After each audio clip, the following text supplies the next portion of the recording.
מפספסה לכם.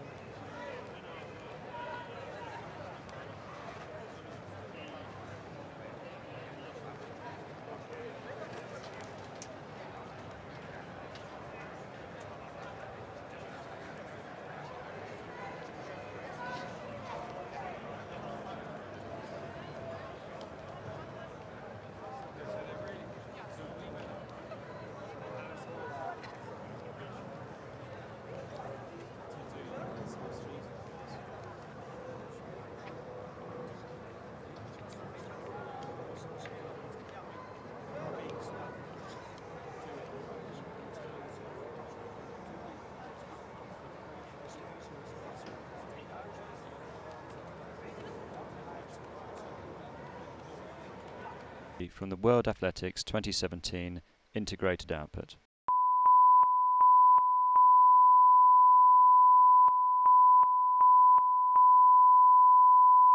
Left channel, right channel. This is the English guide mix with commentary from the World Athletics 2017 integrated output.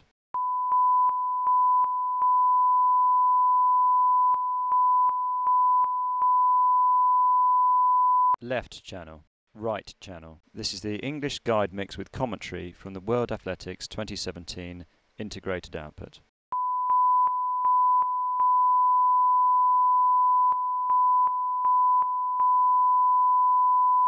Left channel, right channel. This is the English guide mix with commentary from the World Athletics 2017 integrated output.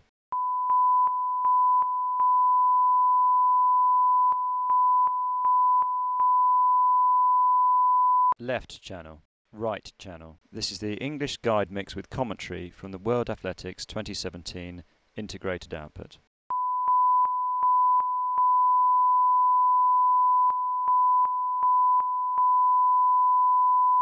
Left channel, right channel. This is the English guide mix with commentary from the World Athletics 2017 integrated output.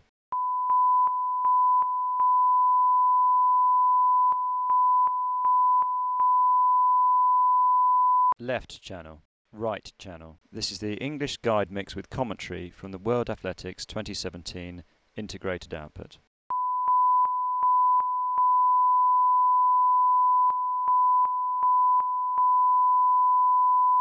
Left channel, right channel. This is the English guide mix with commentary from the World Athletics 2017 integrated output. Left channel, right channel. This is the English guide mix with commentary from the World Athletics 2017 integrated output.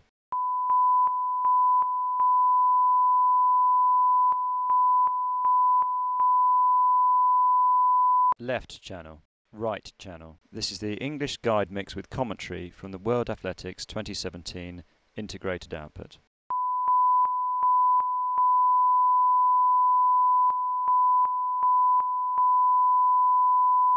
Left channel, right channel. This is the English guide mix with commentary from the World Athletics 2017 integrated output.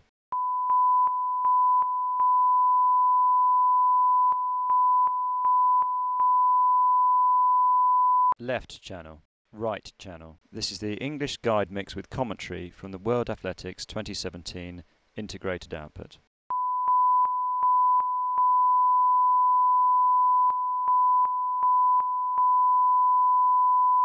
Left channel, right channel. This is the English guide mix with commentary from the World Athletics 2017 integrated output.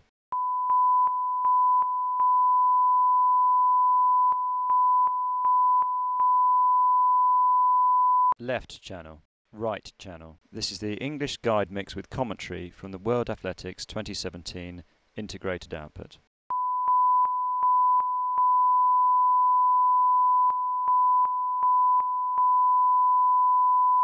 Left channel, right channel. This is the English guide mix with commentary from the World Athletics 2017 integrated output.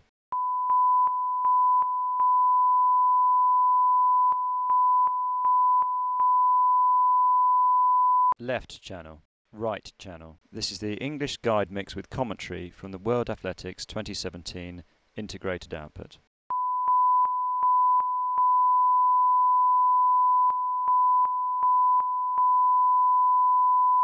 Left channel. Right channel. This is the English guide mix with commentary from the World Athletics 2017 integrated output.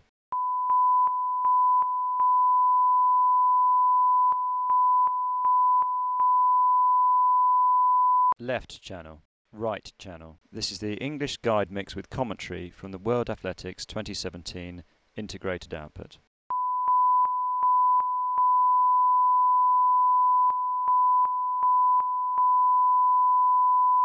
Left channel. Right channel. This is the English guide mix with commentary from the World Athletics 2017 integrated output.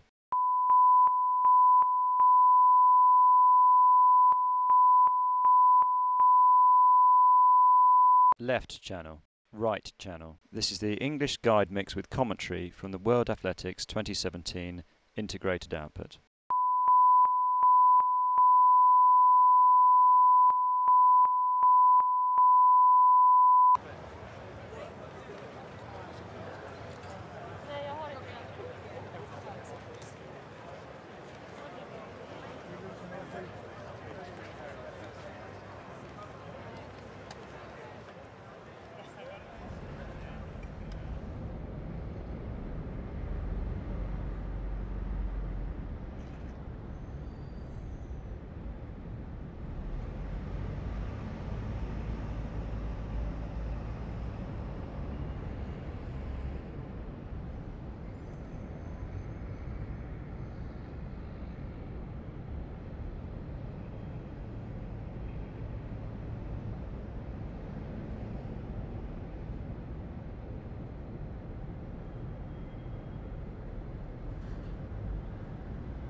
Good evening and welcome to a beautiful sunny London for the climax of yet another great day here at the 2017 IAAF World Athletics Championships.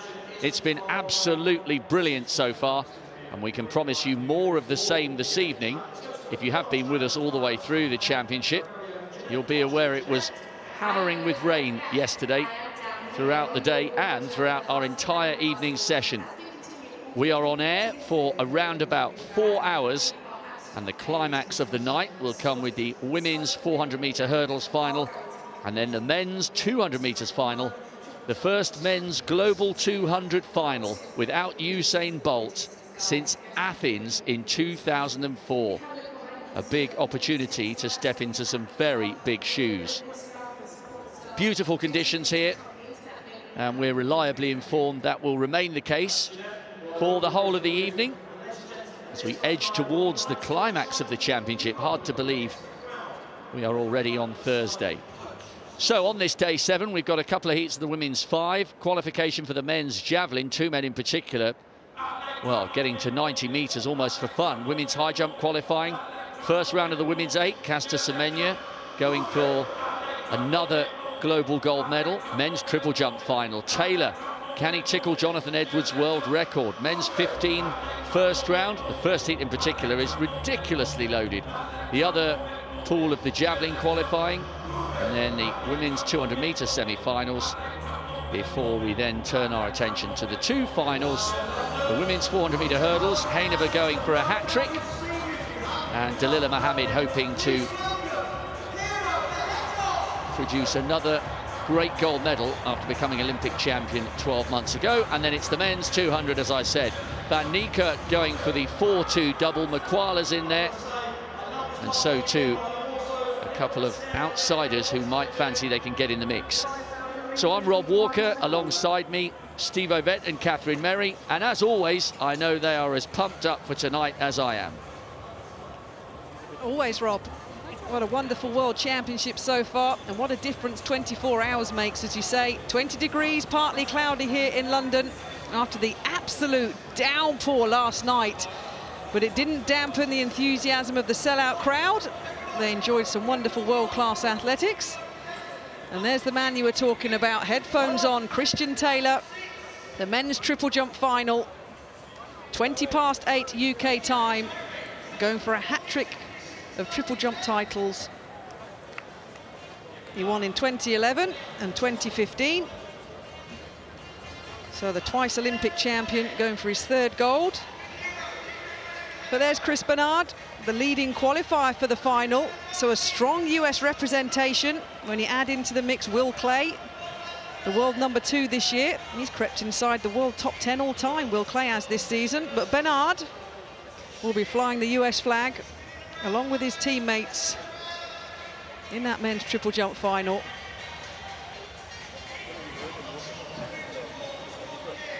Well, Lassiskainen in the women's high jump, big red hot favourite, 2:06 this year, consistently up in those heights as well. Wasn't just a one-off jump for this athlete. She's been pretty dominant throughout the 2017 World Championship season, but understandably wants the big G. Well, there's an interesting athlete, Vashti Cunningham of the USA.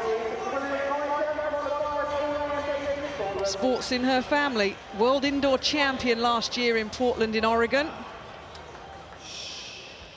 Really is a good line up the qualifying pools of the women's high jump later on this evening. Ruthbathia there, well, she's probably the oldest woman in this competition, but behind her has a mass of medals, and one hopes that she can actually produce the same thing again. Morgan Lake, as you said, the local, one of the local favourites. We'll be watching the high jump a bit later in the evening. The 2 pools are at the far end of the stadium, so yes, it's going to be quite interesting to see how they perform. Johnson Thompson, well, disappointing that 180, I think it was, in the heptathlon, nowhere near her personal best. So let's see whether she can produce a better jump in the actual individual itself. Well, Casa Semenya, the big hot favourite in the women's 800 metres.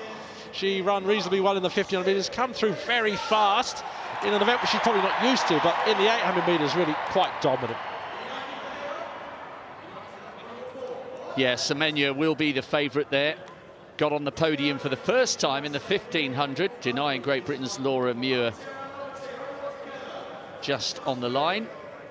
And some perfectly in sync warm-ups there for the Kenyans. They're getting ready to go in the two heats of the women's 5,000 metres. Big fields, 17 in each, only the first 5 guaranteed a place in the final, which will be on Sunday. Obviously the big hopes there is Ayaya, whether she can actually double up the same as Mo Farrow. They're both doing the 5,000. Now this is Sifan Hassan moving up again from that 1500 metre debut, which she run really well obviously there, and moving now into the 5,000. Yes, Almaz Ayana going for the gold in the 5,000 metres. Well, she certainly answered the questions, Steve, as to whether or not she was in shape, having not run at all in 2017, and she absolutely stormed to that 10k win. I think the 5 might be a little bit more difficult for her because she dominated that 10k, but let's wait and see. Debaba, you know, a few of the other athletes there will have some real say in the matter, I'm sure, when it comes to the event. Yes, and the Kenyans, well, I think the Kenyans are having a pretty good championship so far. We were talking to one of the Kenyan broadcasters as we walked in today, and she was absolutely delighted at the manner in which Conseslus Kipruto finally became the world champion to add to his Olympic gold and his 2 World Championship silvers. And I think they have aspirations for more medals in that women's 5,000, but only at the qualification stage at the moment. Yasmin Khan, 11th in the 10,000 metres. She is the 7th fastest in the world this year, representing Turkey.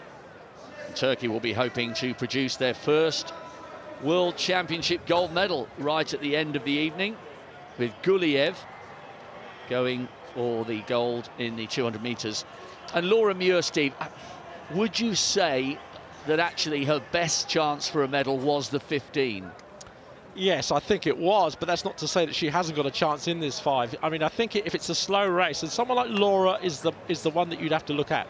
She has the capability of running fast if she gets herself in the right position, and then she didn't do that in the 15, unfortunately. But, you know, the 5,000 metres might be a slow race, and if that's the case, Laura stands as good a chance as anybody else. So, it's a hive of activity here, but right up the other end of the Olympic Park, it looks like a Sunday morning at 8 a.m. But Johannes Vetter going through his preparations, 4th in Rio, but look at that, 94.44, second on the world all-time list. And when you've got 2 German compatriots battling to be the best in the world, it bodes well for the final. This is just qualifying.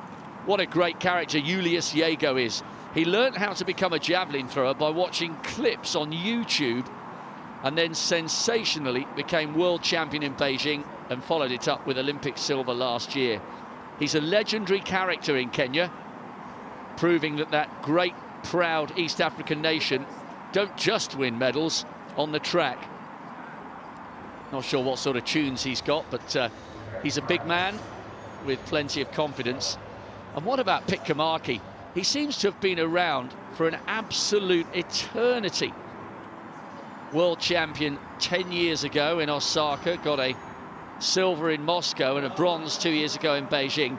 So Pitkamaki, Vetter and Jaego, they go in the first of the qualifying pools, which get underway in around about 50 minutes or so. High quality in both pools of that men's javelin. And if you've been following us over the last few days, hard to believe we're on day 7. Almost been going for a week. It's gone so quickly. You'll be aware that we usually start the evening with a few medal presentations from the previous day. And we start with what was a very, very emotional win for a Chinese woman who at last upgraded a multitude of silver and bronze medals to a gold. Ladies and gentlemen, China, Hungary and the United States on the podium.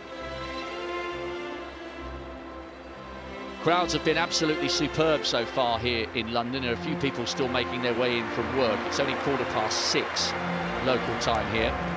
But last night, in the lashing rain, whilst this competition was going on, it was still packed. Abby Hoffman, IAAF Council member, making the presentation here. And the first woman up onto the podium. Well, it's a growing medal collection for a 31-year-old woman of immense talent and presence in the circle. The Olympic champion, world indoor champion, picks up bronze here in London. Michelle Carter, following in the more than able footsteps of her father, who was an Olympic silver medalist way back in LA in '84. Not to be the gold this time, but Carter in really tough conditions, doing enough again to get herself on the podium. The silver medalist representing Hungary. And this woman from Hungary, good championships for them. Anita Marton produced her best throw in the last round. Agonisingly, that put Danielle Thomas off the podium, the Jamaican, and catapulted Marton ahead of Carter into the silver medal position to go alongside her bronze last year in the Olympic Games. A great performance, and she saved her best till last. And there were tears of delight for this 28-year-old from China. 6 major silver and bronze medals, always playing bridesmaid to Valerie Adams, who's off about to have a baby. But last night, for the first time, it was to be gold for Li Haogong of China. Bronze in Berlin and in Moscow, silver on home turf in Beijing, but she has struck gold here in the London Olympic Stadium, and she was in tears hugging her compatriots and her supporters in the crowd. I wonder if there'll be a couple again now, as she proudly, for the very first time in her career, stands on top of the podium, and here's the Chinese national anthem.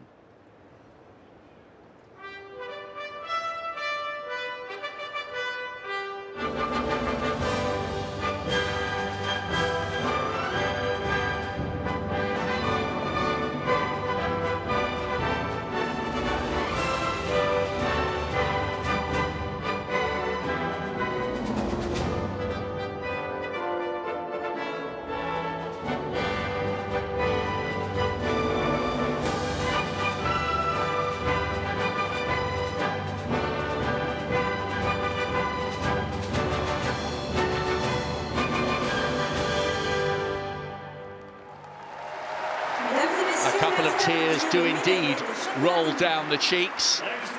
A proud moment for the Chinese throwing community. It's turning out to be an excellent championships for the Chinese.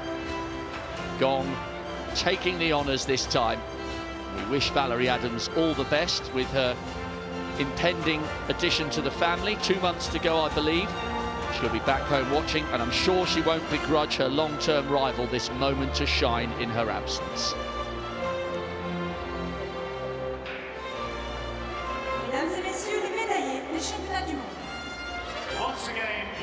China, Hungary and the United States on the podium. The United States, by the way, way out front in the medal table. They really are having a fabulous championship.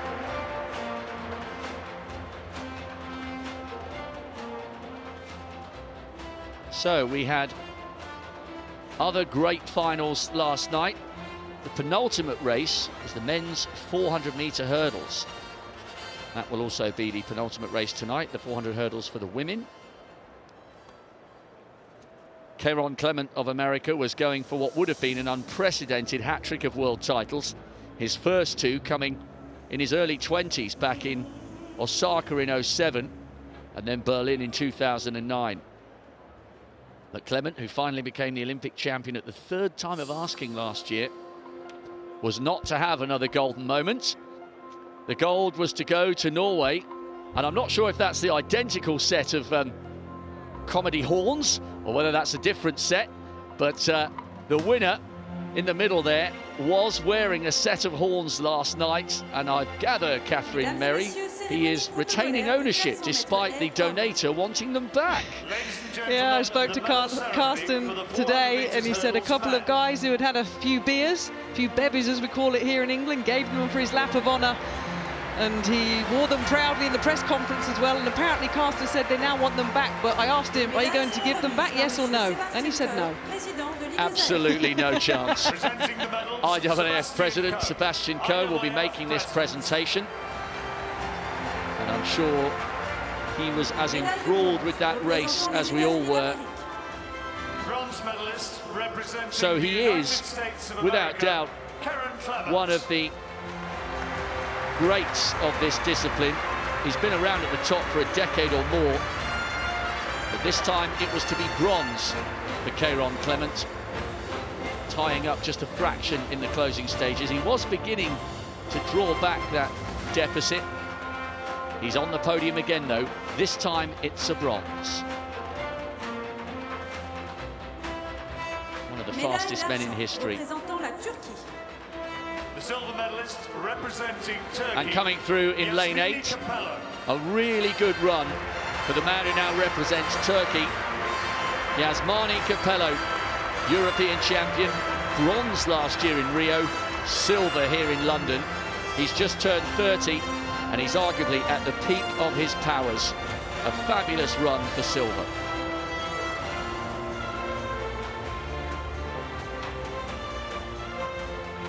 He looks delighted. But what a breakthrough season it's been for a man who first burst onto the global stage as a decathlete, winning the World Youth title in the octathlon in 2013. This year he has discovered the 400 hurdles, and he has come here to London and conquered the world.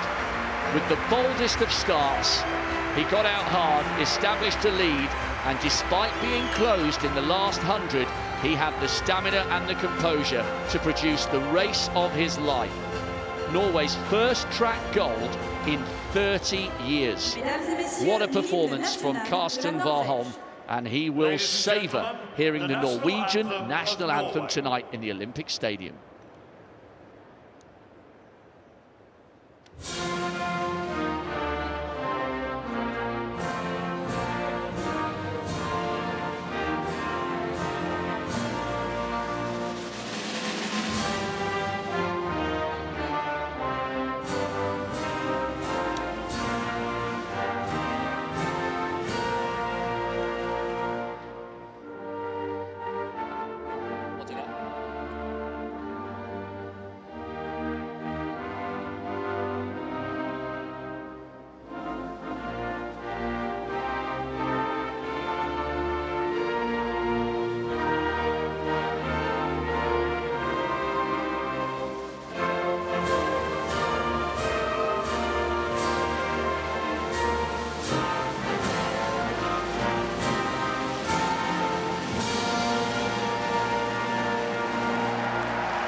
What a moment for the 21-year-old, the last track gold medalist at the World Championship. For those interested, was Ingrid Christensen, winning the 10,000 in Rome back in '87. Norway, Turkey and the United States on the podium then in what was a fantastic penultimate race in brutal conditions towards the climax of day 6. Well, we can assure you, as you can see by the background of these images, it's an absolutely stunning evening here on Thursday, and hopefully that will mean we will get some even faster, more dramatic performances tonight. That certainly was a fine race with which to head towards the conclusion of day 6. So, now that we've seen a couple of presentations, and we'll be getting to live action here on day 7 very soon, let's check out the medal table. What a performance so far from the United States. 15 medals. Kenya going well in second place. They will hope to close the gap. But the United States, as we've seen in those 2 presentations this evening, another 2 bronze medals. They've been picking up medals, not just in the traditional sprint and the field events. Evan Yeager got a bronze in the 3 steeple. The women's marathon, Cragg produced a bronze for them. They really are dominating the leaderboard at the moment. The South Africans will hope to close the gap. Wade van Niekerk yet to go in the 200. Caster Semenya going in the 800. They're having a fantastic week. And the Ethiopians, can they somehow add to their gold medal haul? Ayana's won the 10. She'll be going in the 5, and they'll hope to put Mo Farah under pressure in the men's 5,000 metre final. Great Britain tied 11th, just the 1 medal at the moment. They've had a number of 4th place finishes in the men's 8, women's 15, men's marathon. Close, but only the 1 medal. And the Bahamas, 1 silver. It looked like Mila Weibo was going to produce a gold for them, as she did in the Olympic Stadium in Rio last year, but she stuttered and stumbled towards the end and went from first to out of the medals. A bronze for Tanzania. They are in joint 29th place, and I think that came in the men's marathon last Sunday. Okay, that brings you up to speed with where we are as of now. A little bit of disco music in the background. I'm not sure whether you can hear that. The guys on the PA doing a great job getting everybody fired up. And now we turn our attention to our live action, and we commence what's a long, dramatic evening with 2 heats of the women's 5,000 metres. And Helena Beery, Olympic silver medalist last year, well, she's in cracking form. She's the fastest woman in the world this year by quite some margin, going 5th on the all-time list with a scorching run in Rome in the Diamond League in the early stages of June.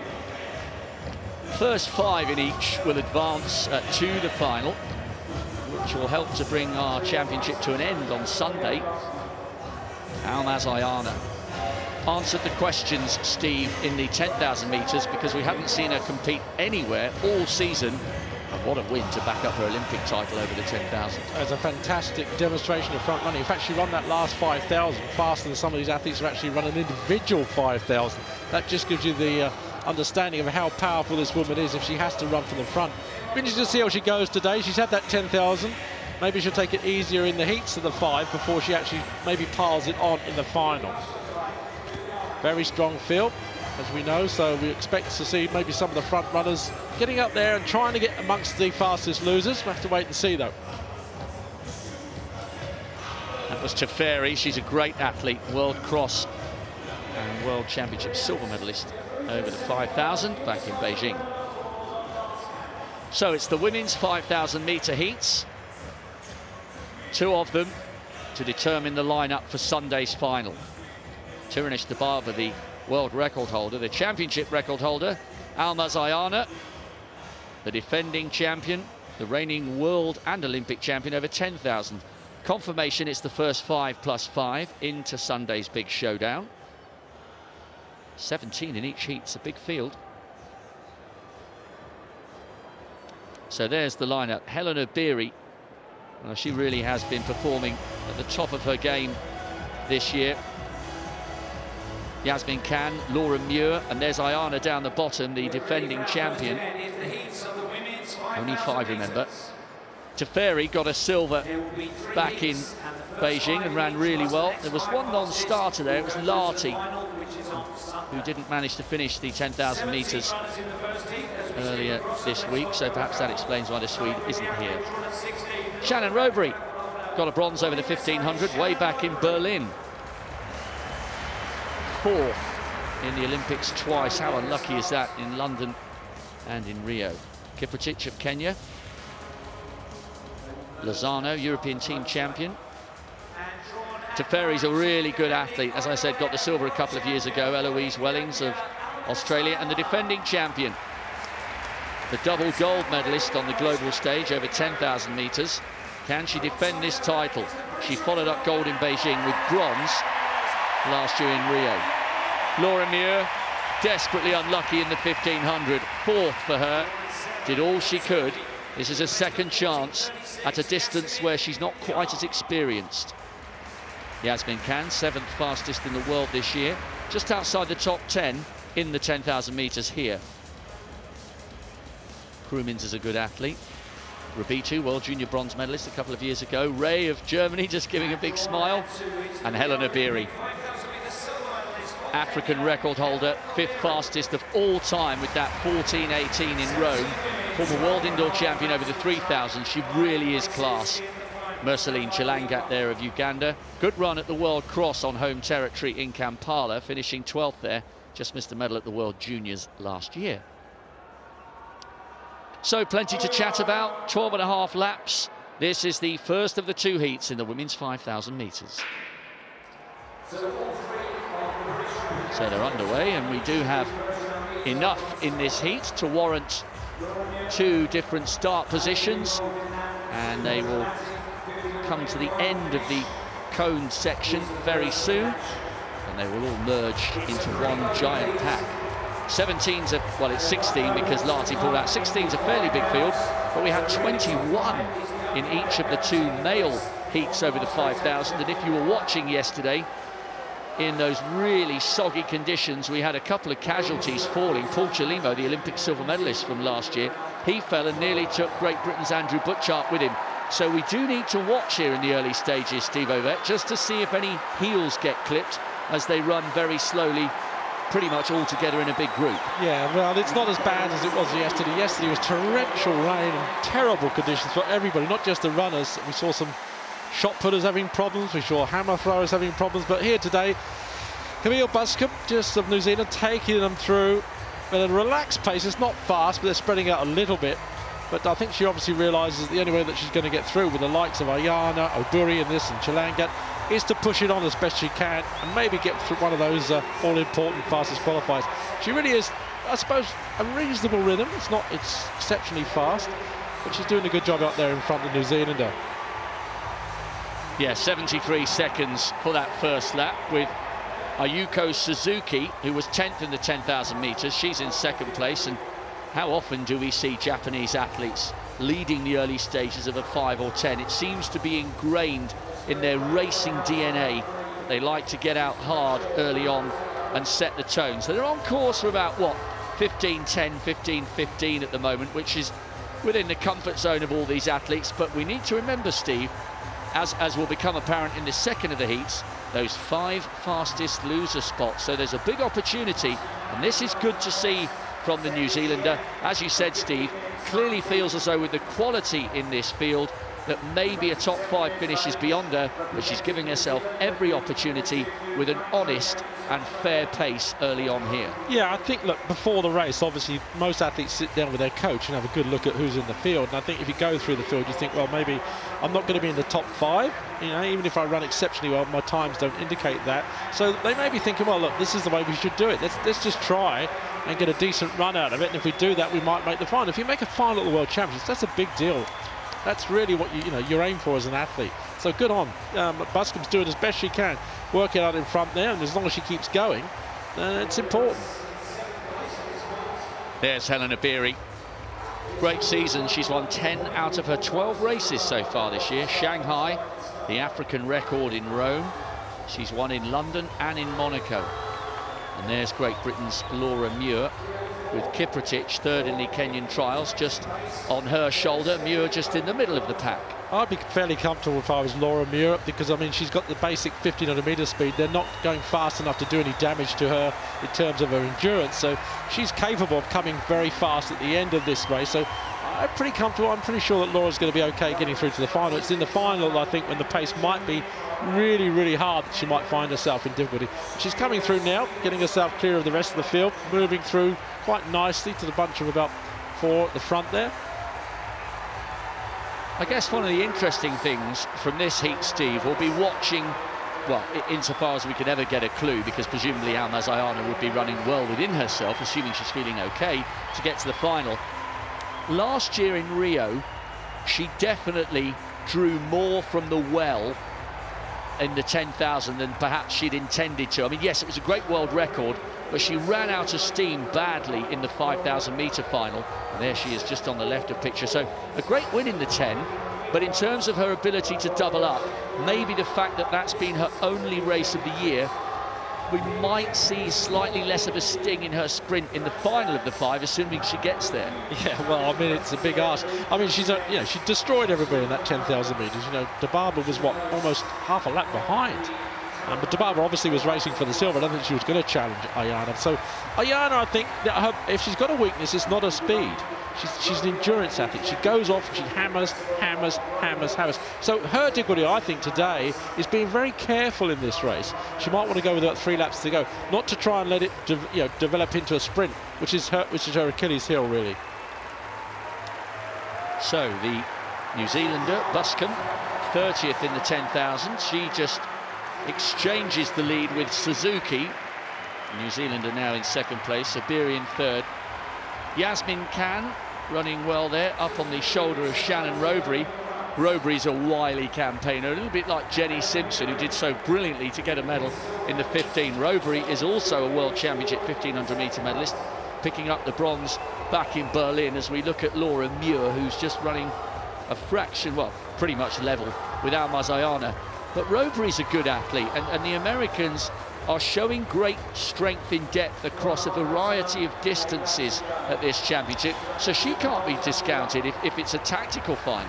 I think the Americans are coming very strong at the middle distances. I mean, we've seen Centrowich with the Olympic Games. We've got Simpson here, who's finished 2nd in the 1500 metres. Yeah, I mean, they are getting very strong, and tactically they're very aware. So that's the other thing which is coming good in terms of the Americans' performance. We've seen the medal tally. They're well up there in all the departments, not just the sprints, but in other areas as well, which is good. So, unusually, for a heat in the 5,000, it's good quality, this one, really is, with 16 of the women. Not a single athlete dropped off the back yet. It's a pretty consistent pace, another 73 going through 2,000 metres. It's drifted a fraction, what are we now, 15.25, 15.30, so that's why every single one of the 16 women are still in touch here. Yeah, I just think they're taking it fairly casually for a while. Suzuki leading them through. As you say, the Japanese athletes like to lead. It gives them a feeling of confidence, I think, and comfortable being in front of everybody. But you can see they're all backed up. They're all waiting. Uburi, Khan, Robury. They're all really just, I think, waiting maybe for what would be 4 laps to go, something like that, 3 laps to go before an injection of pace comes in. It is the heats, don't forget. You try and conserve as much as you possibly can. I know we keep saying that, but it's actually true. Yes, so they would have 2 complete rest days before coming back for Sunday night's final. So it's more than enough time for them to recover. They're world-class athletes, but they do want to make sure, as Steve was saying, that as much is conserved for Sunday as possible. Muir still running in the middle of the pack, and not a single athlete dropped off the back. Rhea, the young German, she's only just turned 20. She's at the back there. She was smiling at the start line. And once again, a couple of little gaps here and there, but remember, this is quite early for our evening session to start, so there are a few people still making their way into the stadium, having finished work. But even in spite of that, we're fairly close to a sellout again this evening. It's a fantastic backdrop for these world-class men and women, and they deserve to be performing in front of busy, appreciative, enthusiastic, knowledgeable crowds. And here in London, they've been all of those things over the last 6 and a bit days. Yeah, they've had to watch some great championship events. I think that's the thing, and they've enjoyed everything that's been going on. And it's been a great game. Yesterday we was a bit of a down, I suppose, in terms of the weather, but there's still performances on the track. We saw some wonderful events, I think, and today they've come back again in their hordes. I mean, look at it, the stand is absolutely packed. Yeah, it's superb. Something like 700,000 tickets sold throughout the course of the 10 days, which I'm pretty sure must be a World Championship record. Just give a quick name check. Eloise Wellings there of Australia. She was 10th in the World Championships at the Olympics and is in good shape. She's tucked in nicely in the Australian strip, green and yellow, obviously, green and gold, I suppose I should say. So she's running quite well. Robury, we know there she is in the blue strip. She's good. She's a good competitor. And if it's a slow race, then I think maybe she should be up there in the first 5 easily. There's a little bit of bumping going on because I just noticed the young German Rhea, who was at the back, she very suddenly veered out towards her right-hand side down the back straight, moved into around about lane 2 or lane 3. There she is, just towards the left of picture there. And once again, she's moved in towards the curb, but she caused a couple of issues there. getting the elbows involved, a few little tickles in the ribs. And at this stage, Steve, before they get to the point of winding it up, but when there's only 5 laps to go, they need to be so careful that they don't fall, as we saw in the heats of the men's 5. Yeah, I think so, but it's getting to the point now where someone will make, and Buri does. Buri starts making the move. I was going to say it's getting to the point where the real talent in this field will start moving slightly to the front, just slightly edging themselves. Ayana just getting pushed and shoved a little bit there. Look, they're clipping their heels all the time. You've only got to catch someone's heel once, and you're down. We saw that in the heats yesterday, and you've got to be very, very careful. Ayana deciding that's enough. I'm not going to get clipped anymore and moving to the front. Just as you said that, her teammate Tarifa comes past and moving on to her shoulder. So it's starting to mix up a bit now. Yes, and Kiprotich taking notice of what's going on at the front. She now moves up onto the shoulder of Laura Muir. Teferi, who's got that really economical, distinctive arm action. The arms don't really drop at all. Kiprotich almost had to run out into lane 3 there. Teferi, who got the silver in the World Cross in China before going across to Beijing for the silver medal in this event. She leads with Yasmin Khan of Turkey. Then Almaz Ayana tucked in on the curb, Obiri and Muir and Kiprotich, with Robbery right up there as well. So the big names, Steve, just making sure they're covering this little break off the front from the Ethiopians. No one wants to lose touch with 3 3/4 left. No, unfortunately, Bascom, the early leader, is just dropping her back there, I think, which is disappointing, but she did as much as she could, I think. But yes, as the pace increases, they're starting to stretch out. You can see now Buri really pushing on down the back straight, just behind the other athletes, just taking a little bit of a time. Ayana dropping into the middle of the field there, so she's a bit difficult. She keeps catching her heels and pushing people. She get out again. She's coming around again now. She gets herself into all sorts of problems, because when you run from the front like she did in the 10,000, there is no pack, there is no problems, and that's the thing. She's got to get used to it now in the 5. And I think it was the Dutch athlete down the back straight was having to put her hands in the back of the athlete in front. She's running in around about 6th or 7th there, just in front of Laura Muir. So there's a lot going on as they come round now with 3 laps to go. Obiri, the fastest woman in the world this year, leads. Ayana, the defending champion and reigning 10,000 metre champion, she's in 2nd. Khan on the curb in 3rd. Then Teferi, who got the silver behind Ayana 2 years ago. And Laura Muir just running early on in just towards the 2nd lane there, just making sure that she doesn't get boxed here as it begins to wind up a little bit, and we've got 4 or 5 drifting off the back. Yeah, it's good to see Muir now moving ahead, because the pace is increasing now. She doesn't want to drop back and get into the inside lane and get boxed, so she's moving well. She's coming around the outside. That's good on her. Ayana just watching Obiri. Obviously these two, the big, I suppose, favourites for going through fairly comfortably. But now you can see Obiri just working a little bit harder. Ayana, that beautiful sort of like almost, I don't know, totally relaxed look on her face, as if it's just another walk in the park. Just work stride for stride, matching Obiri down the home straight here. So we got, what, 2 laps to go now, and it's going to get pretty serious now, because there's some very fast runners in this race, stepping up from the 1500 to the 5000. 2 laps to go in the first heat of the women's 5,000 metres. Helen Obiri of Kenya, the fastest woman in the world this year. Very, very comfortable at this pace. Looks good, looks strong. She's hugging the inside. And as they head round to what's usually the start of the 1500, Almaz Ayana, the defending champion, on her shoulder. Teferi still there. Yasmin Khan there. Kroemins of the Netherlands is running really well. Kiprotich, the other Kenyan, is got a little bit boxed in there. She's trying to jostle with Laura Muir for a place coming through on the outside, but Muir holds that line a little bit quicker there. 68.5 seconds for that lap, and that's why they're now beginning to stretch. And remember, only 5 guaranteed a place in Sunday's final. Yeah, stretching out now. Obiri, Ayana, the big 2 out in front.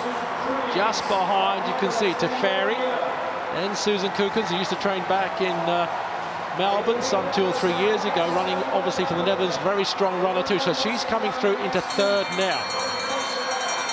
They take the bell in the first heat of the 5,000 metres. Crowd getting excited. Almaz Ayana and Helen Obiri have been side by side at the front for around about the last 2 or 3 laps. Ayana now just taking it on. Obiri having to chop her stride. Kroemins of the Netherlands is running really well in 3rd place. Teferi 4th. And the crowd are getting very excited because it's Great Britain's Laura Muir in 5th, and therefore at the moment in the hunt for an automatic qualification spot. She hugs the inside, the Briton, because she's got Kiprotich coming up behind her and Robury as well. The pace has increased. That was 64.5. That's why the leading 4 have moved away from Laura Muir, who just needs to make sure she concentrates here, because Kiprotich and Robury are coming up on the outside. Good running this from the leading quartet. Obiri and Diana, Krumins and Teferi, and the other Kenyan, Kiprotich, coming home. And look at Robury trying to close down the other Kenyan. Obiri, Ayana, Teferi, Krumins, and very, very close on the line between Robury and Kiprotich. Laura Muir will have to wait to see if that's quick enough to go through as a fastest loser, as a very tired Yasmin Khan crosses the line. As for Obiri and Ayana, Steve, 2 of the favourites for gold, really, really impressive. Well, the winning time pretty fast, 14.56. So with a bit of luck, Laura Muir might be going through as one of the fastest of the losers. That's a pretty fast time, basically because they picked it up with about 4 laps to go. There she is, absolutely giving everything she's got, lying on the track, Laura Muir. Ayana, well, you've got to accept that that's a good run from her. Susan Koemans, well, yep, she was really running very well over that last lap. In fact, kept up with the big 2 or 3 at the front there. So the Dutch woman run well as well. Robury did indeed come home to nick that 5th spot from Kiprotich. Laura Muir was getting tired there. Good running by the American, who comes through very, very late. There she is on the far left of picture at the moment. But Obiri and Ayana, well, I know we've still got a second heat to watch, and there'll be equally impressive athletes in that one. But we could be seeing the first little mini instalment in what could turn out to be a great duel for gold in that final. They both looked really, really impressive there. Yeah, Ayana, look, impassive, not even breathing heavy. So too Obiri. Obiri maybe a little bit more, struggling a little bit behind. Teferi also looked good, the other Ethiopian there. She really matched anything that went, not really bothered. And as you say, Robury coming through right at the end there to take that 5th place. Good run from her. Robury taking that 5th spot by 0.03 of a second, dipping on the line.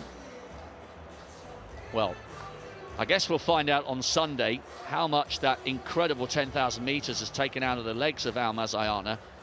But Obiri will not be intimidated by the Ethiopian. You know, there is a reason why she's the 5th fastest in history and the fastest woman in the world this year. I don't think Obiri has come into a championship in any better form than she has this year. Maybe it's her time to shine. Yeah, I think so. But I mean, this is the weakest point of Ayana's race, the sprint. She just cannot really pick up a fast 100 or 200 metres. And Obiri shows it to a certain extent here, because she goes past.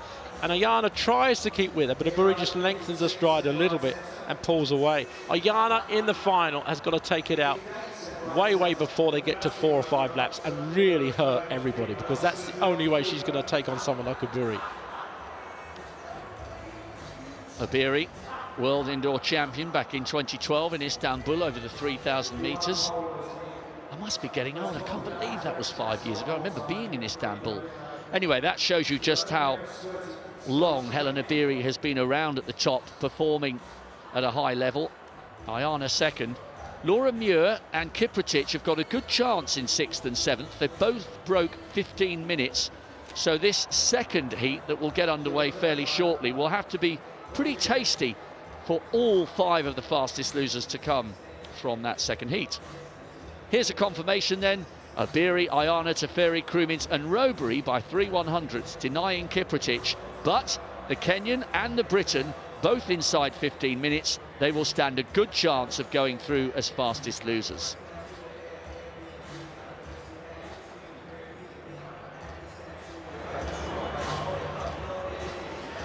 Yeah, 2 high jump pools just warming up there at the far end of the stadium near the 200-metre mark, so we'll wait to see a bit later on what sort of performances they've got. The qualifying for that is 194, all the best 12 performances through to the final. Well, it's all at both ends, isn't it, Steve? You've got 2 pools of high jumpers, on the top bend by the 200-metre start. They're due to get underway in about 15 minutes. And as you say, the 194 height. And then the other end of the track, you've got the first pool in that men's javelin throw that Rob was talking about. 83 metres, the automatic qualifying line. Two groups. Group A will be first. So busy stuff in the field to come. Yes, I think they're waiting. Obviously, the second heat of the women's 5,000 might cause problems for run-ups for both the high jumpers and the javelin throwers. So I think they'll wait. Maybe this is going to take, what, 15 minutes, as you say. So they start really in earnest after that. Well, it's because the Ds at both ends are a lot smaller than they were 5 years ago for the London Olympics. Football pitch in the middle now. So it gets a bit more congested, as you say, Steve. So busy on either end.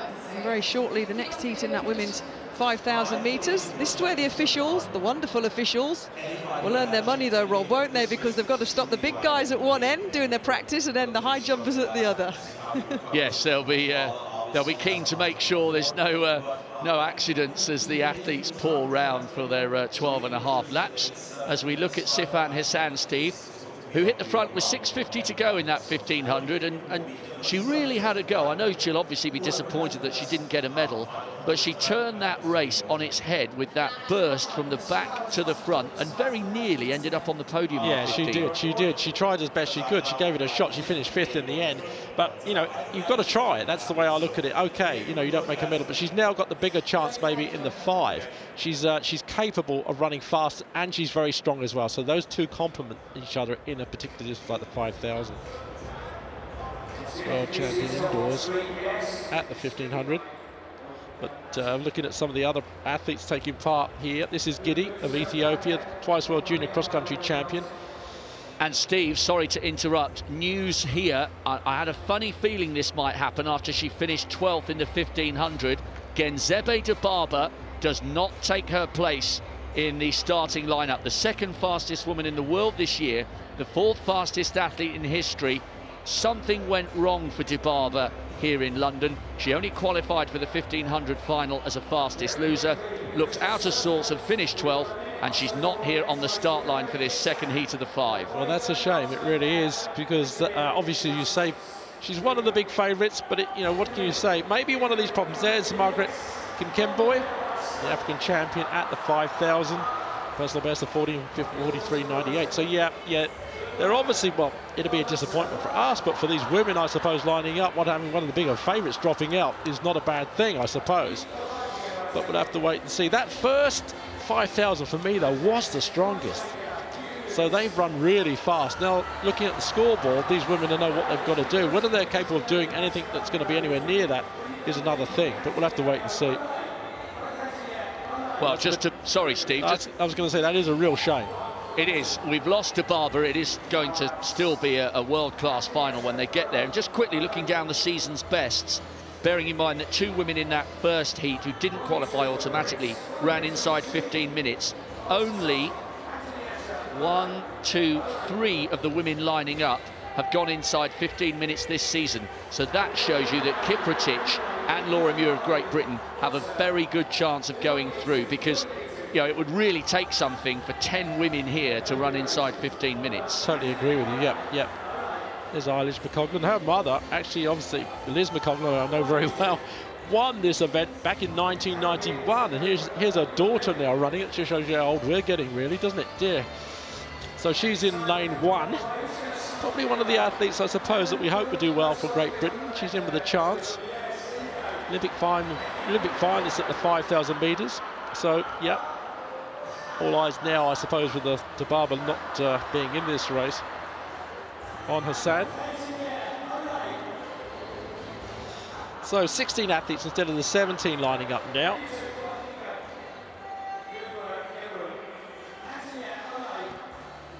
Just get a quick look at the start list.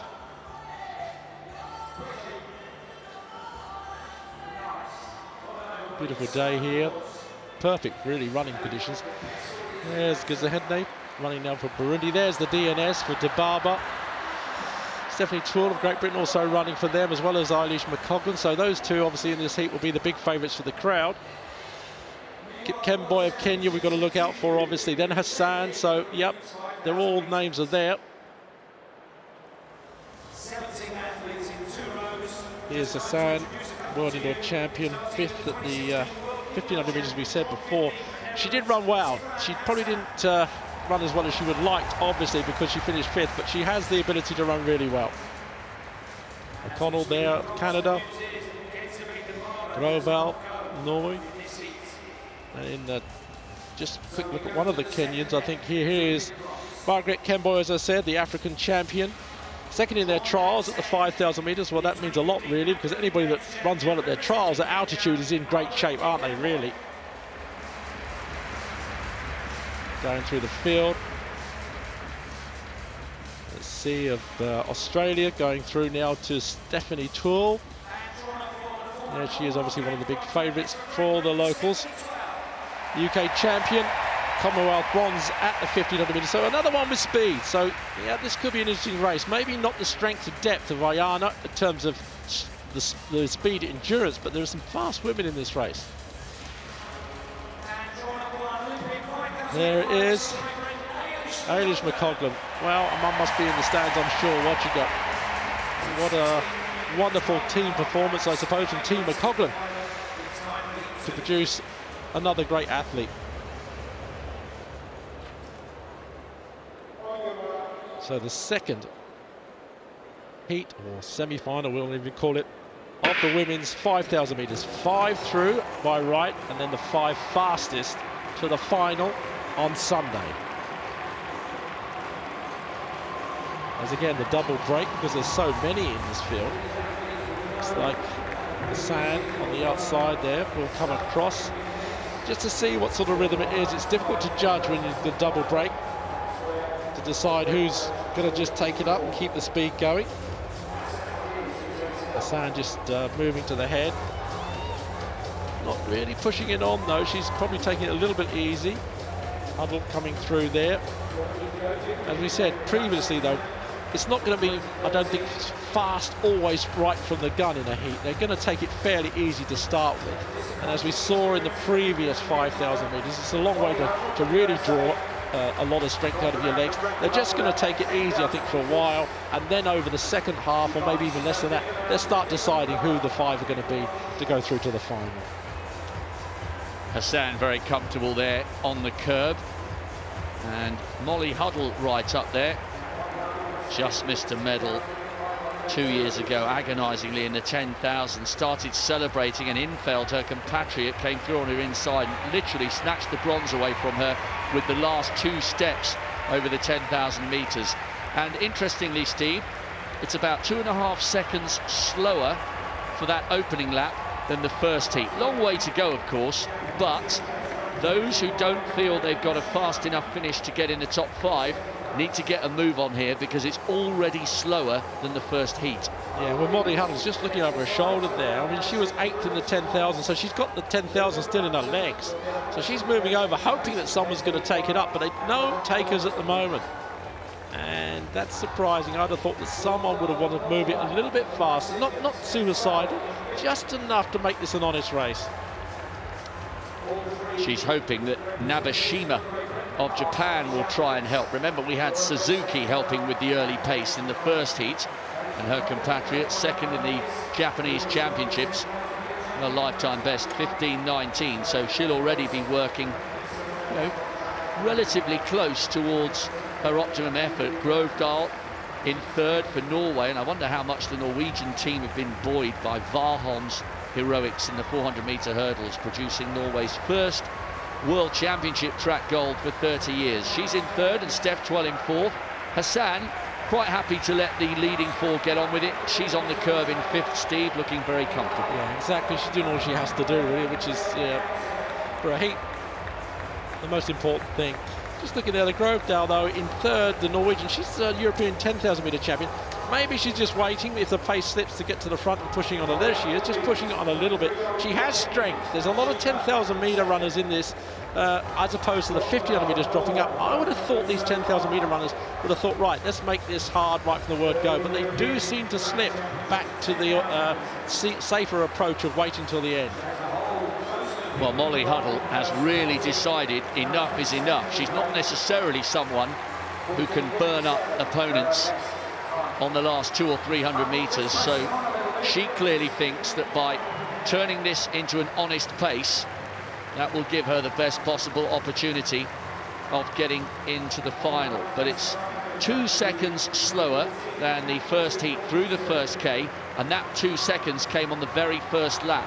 So that explains why Huddle has hit the front, and that lap of just inside 71 seconds shows you that Huddle has recognised what's happening and has decided, with the best part of 4K still to go, that this is the moment to turn the pace on and make sure she has the best possible chance of qualifying for Sunday's big final. Good on her. I mean, she really is working hard, and it's a long way out to run on your own. Now that decision comes from the rest of them. Do we go or do we play for 4 places? And it looks as if at the moment they're deciding that they're going to play for 4 places, although there is still 9 laps to go. This is not an easy race to lead from the front. So it's going to be interesting to see whether some of the big athletes there, the big guns as it were, decide to chase, or they're quite relaxed to just make it 4 to go through and let the leader here at the moment take that 1 spot. Well, she's got a sizable lead here, one that she's established in the space of about 2.5 laps, and we've seen Huddle running off the front before. She's not afraid to go it alone. I remember a fantastic race here in the Olympic Stadium in one of the Diamond Leagues where she established a huge advantage. Another good lap there, so she's very consistent. That was only about 0.3 of a second slower than the preceding lap, so she knows what she's doing, Huddle, and the American is not afraid to go hard off the front, and she's got plenty of stamina. The question is, as Steve Ovett said, when will the others decide that they have to close the gap? Huddle has made her decision, brave, bold and early, and as the two Britons lead that chase group, McColgan and 12, no one's really decided that it's their responsibility to take it on. They're fairly comfortable letting her establish a lead of what, 35 metres or so? Yeah, well, you know, this is what we keep saying, isn't it? Why doesn't someone do it? Now she's doing it. No one's actually joining her, which is disappointing to a certain extent. I mean, Huddle is very good. She's 8th in the 10,000. She's a good road runner, so if you're a road runner, you know what it's like to run solo sometimes in some of the hard road races in America, especially. So she's the right sort of woman to do this. Why the others haven't gone with her, I don't really know. As I said, I think they're settling in for, okay, well, let's just run for 4 places rather than 5 now, which is a bit of a shame. And Huddle goes through the checkpoint, 6:05, and another good lap, 71 seconds. What she's trying to do is get her time, 2:58 kilometre there. So she's now running just inside 15-minute pace, because she wants to make sure that if 5 come past her, she still finishes in around about 15 minutes and will go through as one of the fastest losers. Smart running by the American. Very smart running. I mean, she may not win this. It's a hard ask to keep going like she is at the moment with 7 laps to go, and there's a world-class field behind her. But having said that, you know, I think she's given it a go, and that you can't ask for more than that. The Americans have been very good at that. They have really been tactically very aware. Maybe someone said to Molly, okay, you've run the 10, you've got tired legs, don't leave it for a sprint. Go out hard if you feel good and just keep going. And that's exactly what she's doing.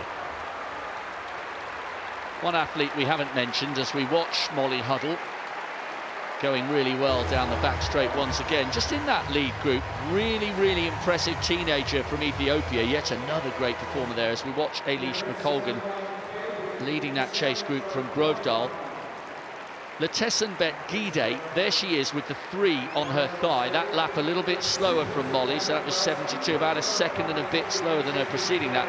Gide is a double world cross-country champion as a junior, and that takes a very special athlete to win it as a 16, 17-year-old and still be young enough to come back and win it for a second time. And I was there for both editions that she won. She's a really good athlete, Gide. Second in the Ethiopian trials. She's got a lifetime best down to 14:33. She's towards the lower third of that group at the moment, looking very comfortable. If she gets out and gets into the final, she's young enough and confident enough to make an impact in Sunday's showdown. She really is. And Molly Huddle's doing a great job. Unfortunately for her at the moment, usually on the scoreboard they actually show the race, but at the moment they're displaying both the javelin and the high jump at either end, so she can't see as she runs how far she's in front, because she is at the moment holding what, almost a 30-40 metre gap on the rest of the field. And you need confidence when you're doing this on your own. You need support, I suppose. And if you can see yourself as she runs down either straight up on the scoreboard and see how far they are behind, it will give her confidence to keep this pressure going. She's pretty consistent with those laps, Steve. She has slowed a fraction, but that one was again 72 plus change. So she's going well. Big chase group though. No move from Guide, and Huddle just having a little look up there in the screen. The reason you can see her eyes flicking up, there's, as Steve said, there's huge screens at either end of the stadium, and that does provide a useful guide to the athletes as to how big their advantage is without turning and looking over their shoulder, which any coach tells young athletes, you know, disrupts your forward momentum every time you do that. It's so tempting to do that when you first start out as a runner, but coaches tell you not to, and with the technology in this stadium, they don't need to.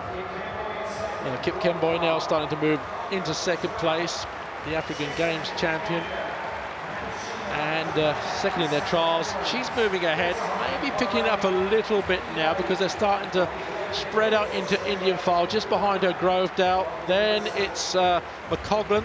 Those three slightly moving ahead. Hassan now decides that she's got to close up on these three. You can see her just coming into the picture to the right in a minute. There's Eilish McCoglin. But there it is, there's the sand. She just closed up there as much as she could, and they're stretching out. Yes, I think the Kenyan, Kip Kemboy, who was second in their trials, maybe just realising that, you know, Huddle's a quality athlete. As we said earlier, she only just missed a medal in Beijing over 10,000 metres. She's got very good half marathon speed. I think she's won the New York Marathon or been second there a couple of times. You know, she's not an unknown athlete, and she clearly knows what she's doing. So as Huddle goes through with 4 laps to go, now the chasers are there. As you said, Grovedale, McCoglin, Sifan Hassan, another athlete to mention who might be in the mix with the finish, just flashing through there with the 5. Kalkidan Gezahein of Bahrain, a former Ethiopian and former world indoor champion over 1,500 metres. She's got a really good turn of speed, so she's putting herself in the mix for one of these 5 spots as Huddle continues to plough on alone out front, still with a lead, Steve, of around about, what, 30 metres or so. Yeah, this is a good run, it really is. And now she's coming into the area where the laps, you can see the lap markers now getting to the point where you think, yeah, I can make this. It's not halfway anymore. I've gone well past that. I can actually keep this rhythm going if I have to. So good on her. Let's see how she gets on over these last few laps. As you saw, just behind, they're still bunching. They're still not really going hard at it. So they're letting her stay where she is, about 30 metres or so ahead. 3 laps to go now. So we're in good territory. It's not that far. She can keep this going. She'll do this fairly comfortably. But obviously, if they muster a bit of a sprint, they might close her slightly. Let's wait and see. As the main pack come through with 3 laps to go in this second heat of the women's 5,000 metres. Molly Huddle, if anything, looks as though she's increasing her lead a fraction, maybe moving out towards about 50 metres or so. The American already in the back straight as the chasers now head round towards the 1,500 metre line with the experienced Kenyan Margaret Kip Kemboy leading a world-class field to try and track her down. Huddle, remember, trying to make it through as one of the 5 automatic qualifiers. 12:07, so it's not on 15-minute pace. That kilometre just a fraction slower. This is why Huddle has taken it on, because remember, we had 2 women, Kiprotich and Muir, the Kenyan and the great British athlete, coming through in 6th and 7th in the fastest loser spots. Huddle is doing all she needs to at the moment, just in case, this is her insurance policy, just in case she gets swallowed up and doesn't finish in the first 5. Well, she's still got a gap. They're closing, there's no question about it. They're closing. She's got a gap now of about 25 metres. Kip Kemboy is doing the main leading of this chase group, but not really actually pouring it on. The others behind, Sifan Hassan, I think, obviously knows that her basic 1500-meter speed is all she needs to be in that next 4 if they don't close Hoddle down. So you can see at the moment they're still quite happy to be in a group of 4 or 5, and if that's the case, then they are just running for those 4 places behind Hoddle. Molly Huddle still leading. I think that lead has been closed down a fraction. Quicker lap though there from Huddle. She's down to 70. Grovedal, Hassan, Kipkemboy, Guide, and that looks as though McColgan working hard to stay with that group as the American Julian just begins to struggle with that pace, and so too does the former world indoor champion Gezahein of Bahrain.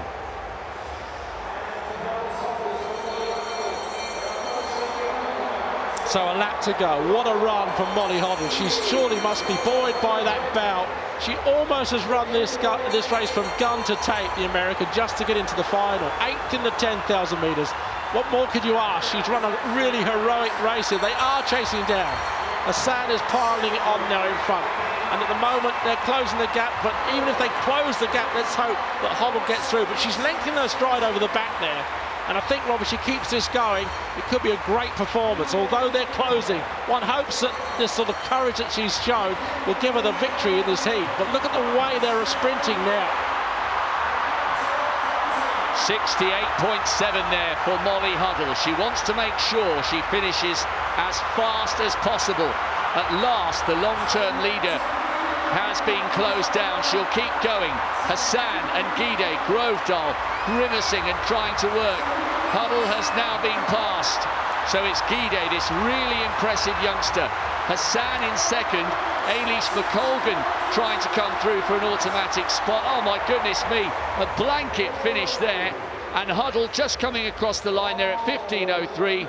I think she has done enough to make it as one of the fastest losers, but that whole scenario on the last lap is exactly the reason that Molly Huddle led for so long, to make sure that the pace was fast enough that she would still make it as a fastest loser.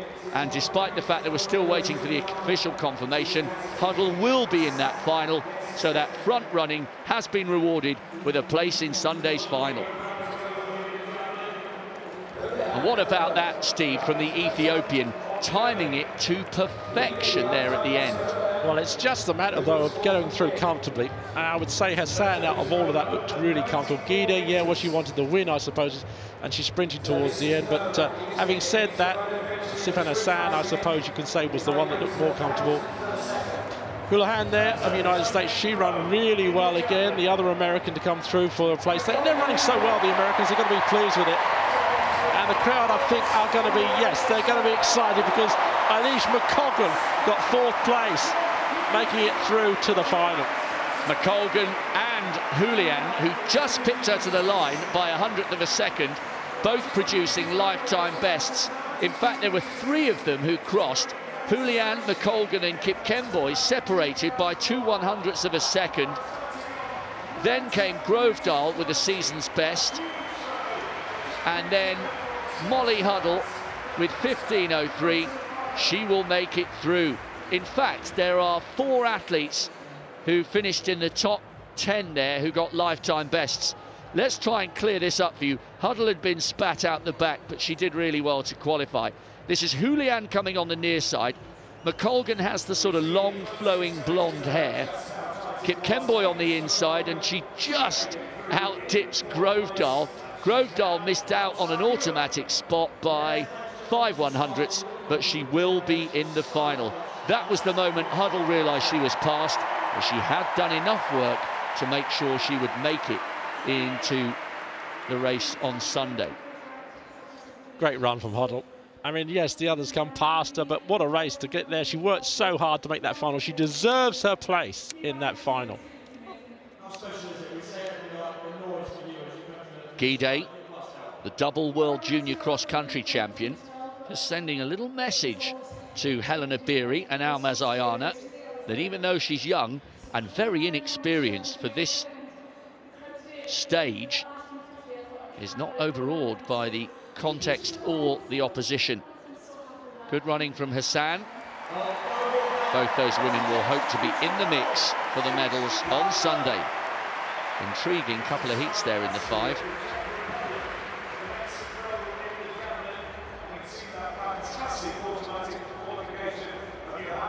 We'll mop up the official results there very soon. This is the lineup for the qualification Group A in the men's javelin. Pitkamaki, former world champion.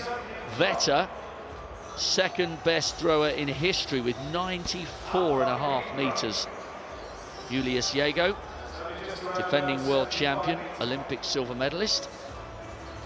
83 meters the target for these big men, all the top 12. Pitkamaki, been around for such a long time. World champion in the searing heat and humidity of Osaka. He's got a full set, the Finn, actually. Silver and a bronze in later editions. Does that trademark dive to the ground? Well, that's good. One throw, minimal energy expended. And the big man from Finland is way, way over that automatic qualifying line. 85.97, that's coming up unofficially. Really good work from the Finn. Wow, what a story it would be if he could get in the hunt for another world title 10 years after winning it in Japan. Comfortably there from Pitkamaki. Meanwhile, we've still got loads and loads of top quality action to come for you, but we will take you back to one ceremony we haven't had yet, and it was the very last event last night in pouring rain, and Catherine, it was a pretty good one. Well, it's been like so many of the finals here at the World Championships. When you think something's going to go one way, it doesn't. It was unpredictable. Everyone was talking about the battle between the Rio gold and silver medalists, Shawnee Miller-Weibo, Alison Felix, who traded places in Rio last year from the World Championships 2 years previously. But Miller-Weibo had problems in the final few meters, finished outside the medals. Prince Nawaf looking to present the medals to the 4 athletes, the 3 athletes who did pick up medals last night. And there's the familiar face. Always one of the quickest in the world, Alison Felix of the USA, 50.08 seconds. One of the pre-event favourites, now has 14 World Championship medals, equaling Usain Bolt and Merlene Ottey. Olympic champion here over 200 metres, of course, in 2012. The defending champion picked up a bronze medal here last night. And the silver medal, well, this event's in good hands. 19 years old. Salwa Eid Nasser of Bahrain. 50.06 seconds, a national record again.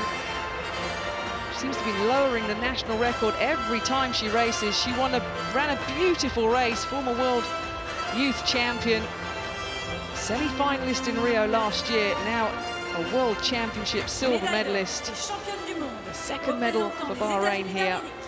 But the world champion went to one of the most experienced athletes in the race. She ran a personal best of 49.92 seconds, kept herself under control. Phyllis Francis of the USA, 5th in Rio last year, took Olympic gold in the 4x4 relay with her US teammates. But she's the world champion over the one-lap event.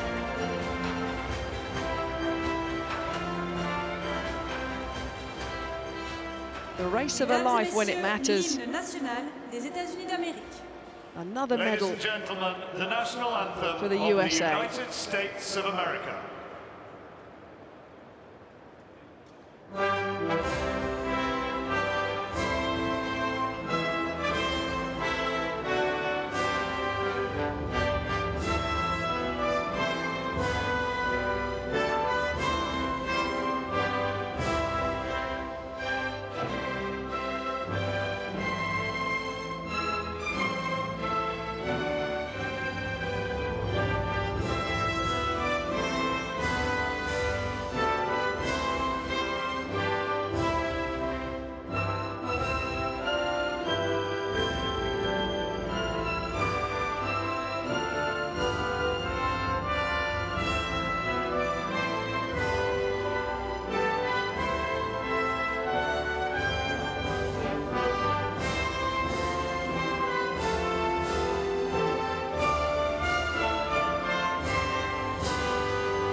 was the USA's 4th gold medal, 15 now in total, heading the medal table here in London. But it's not the American many expected, but Phyllis Francis, the race of her life, and deservedly crowned the world champion in the women's 400 metres.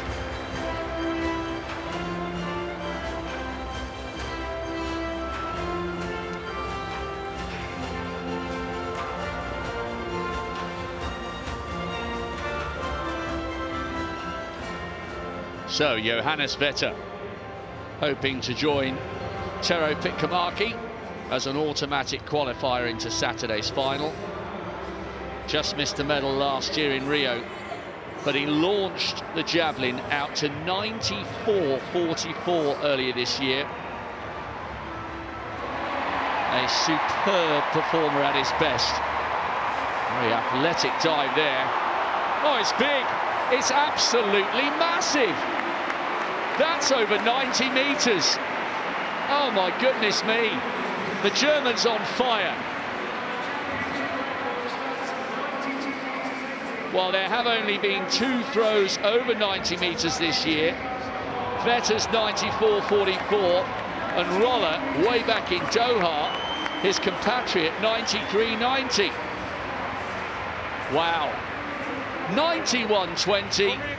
Vetter has laid down a big marker ahead of the final. That was huge. Magur of Qatar, transferred from Egypt. 85.23, his lifetime best. And he's over that automatic line. That's great work from the Qatari. Well, Vetter will have sent a shockwave through this qualification group and to the men who will be waiting to come back for the second group as well. His compatriot Thomas Roller will certainly be aware that the big German's in top form. Magur makes it through by 83 centimetres. So here's the confirmation. Guide taking that second heat of the women's 5. Hassan, Julian McColgan and Kip Kemboy, well, they couldn't be closer really, could they, over 5,000 metres. Grovedal and Huddle do make it through as fastest losers. And a national record for Muriel Conillo of Colombia. This is a full rundown of who's going to be in that showdown. So we lost Gonzalo de Barba on the start line of the second heat, but we have got a fantastic final in prospect. Abiri, Ayana, Hassan, all the big names are there. So now to the heats of the women's 800 metres. The first 3 from each of the 6 will make it through to the semi-finals tomorrow. Here's the lineup for the first of the 6 heats. A real shame for Lind, the national record holder from Sweden. She'd run really well this year. But we do have R.J. Wilson going here for the United States, and she is in sensational form. On the track, we're ready for the first round heats of the women's 800 metres. So lane 9 is empty. Winnie Nanyondo in 8, Commonwealth bronze medalist in Glasgow, still only 23. Good runner. Just a shade outside 2, her season's best. Elga Balchinaiti of Lithuania on her inside. World indoor finalist in 2010. And what about R.J. Wilson? 3rd best in the world this year. World youth and world junior gold medalist. Just missed a medal in Moscow. 1:55.61, the national record. She is in cracking form. Johanna Arrieta, South American champion from Colombia, only 18. Noliel Yarigo of Benin, semi-finalist. Kore Tolo won the trials for Ethiopia. And on the inside, Sane Verstegen, a very versatile athlete from the Netherlands, good over the 4, the 8, the 15 and the 400-metre hurdles. So, first 3 to go through to the semi-finals tomorrow. The 6 fastest losers across the 6 heats. Very, very competitive event, this one. Wilson, one of the best athletes in the world this year, getting her quest for gold underway. So this first heat of the women's 800 metres is underway, and Wilson, the standout favourite to qualify here, going very well on the left of picture, now third from the left-hand side as she cuts across. Yorigo of Benin running well, and the Ugandan Nanyondo coming wide on the outside. It's pretty fast, you can see. I think Wilson wants to make this reasonably comfortable for her. She likes leading from the front. She's strong, she's I think very competent in her tactical ability. She probably doesn't want to make it too fast that she takes too much out of her legs. Tola, the Ethiopian, just got clipped there. Just wants to make sure she gets a clear run on the second lap. So they take the bell in this first heat of the women's 800 metres. RJ Wilson, third in Monaco. She's scorched to that national record, 1:55.61. Tola's coming wide on the outside, and this very powerful figure from Benin moving up onto the American's shoulder. And remember, it's only the first three guaranteed passage through to the semi-finals. And these leading duo are pulling away from the rest. Tola's going to have a little battle on her hands there to hang on to that third spot. Balchinaiti of Lithuania now moves ahead into third, with the Netherlands athlete Verstappen trying to come through. But it's Wilson here from Yorigo, America and Benin 1 and 2, with Lithuania in third. And we do need to keep our eye on the clock here, because there are 6 fastest loser spots. Good running this from RJ Wilson. Decided to go out hard. She's made that look very, very easy. Wilson takes it just outside 2. Yorigo second, and Balchinaiti does indeed come home for the third spot. Verstappen from the Netherlands will have to wait and see if that's quick enough to go through as the fastest loser. But what a talent this young woman is, Steve. She made 2 minutes there look like a jog. Good performance, yeah. I mean, you've got to take these heats as comfortable as possible. They've got semi-finals and then the finals. And I think for AJ Wilson, that's just a run in the park. Very, very comfortable. Surprised, really, that the threat didn't come from behind by someone like Tola, but Yorigo there, also very, very strong. The Benin athlete looking comfortable in second place at the moment and going through in the end very easily.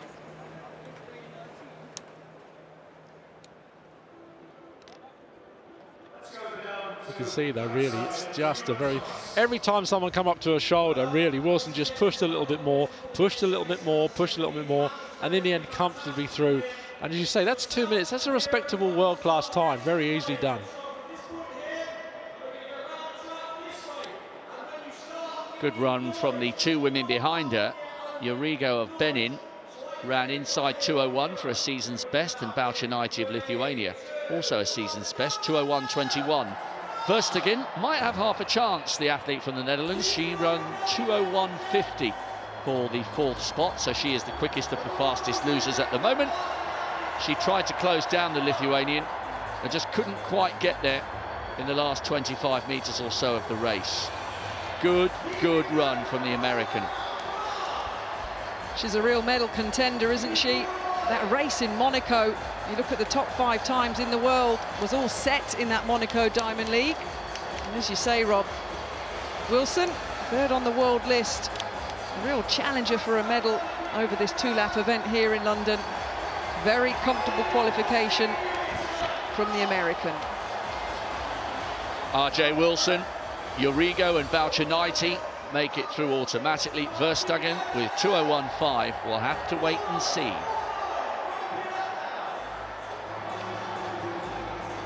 Well, we saw an absolutely monstrous throw from Veta. Kamaki's also made it through automatically. What about the defending IAAF world champion? The man who learnt how to throw the javelin, watching on YouTube. Well, how he's advanced since then. Needs 83 metres, Julius Jaego. Yeah, job done. He has developed a cult following on the circuit and back home in Kenya. An uncharacteristically big, powerful-looking man. Of course, many Kenyans have a slight build, those destined for the 5,000 and 10,000 metres especially. But he's a big, powerful man, full of character, and he will have an opportunity to defend his title. He's through with one throw. Well, at the other end of the stadium, the women's high jump coming to start, I think, in the qualifications. 194.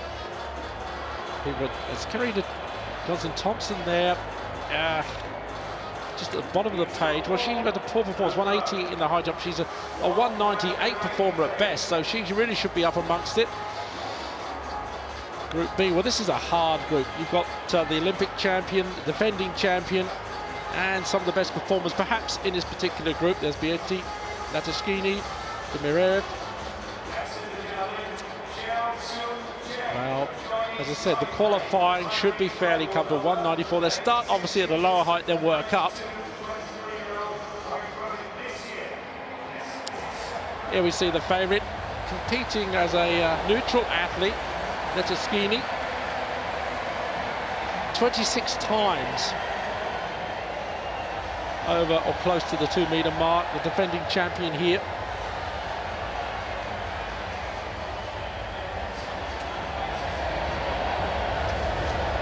Ooh, well, it's a clearance. The look on her face, I think, is impassive. It wasn't a great height, but it's pretty easy. Looking up at the coach again. Let's just watch again. Well, she just touched it, I think, with her back as she went over. It stayed on. And she's just giving it a little bit of a look as if to say, well, I've got to do better than that. 185.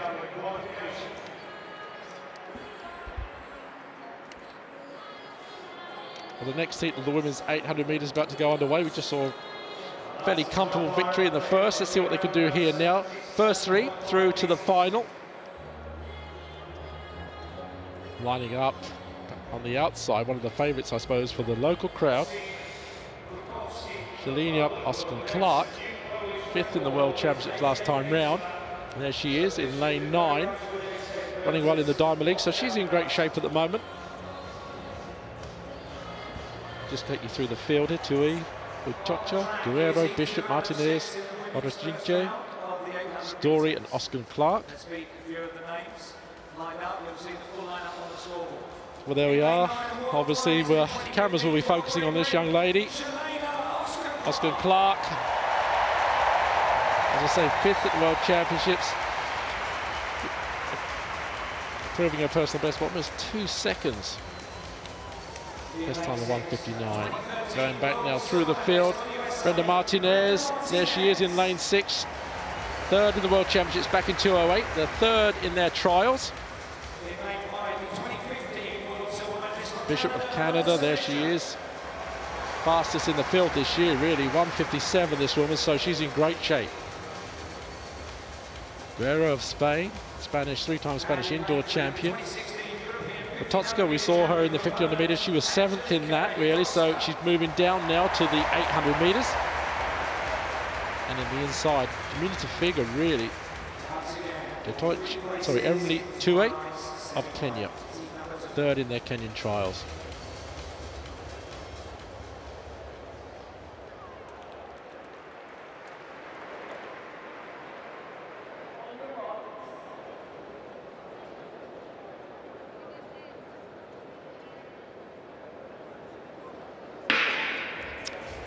Athletes away, their break over the far side as always, depending on who wants to take up the rhythm of this race.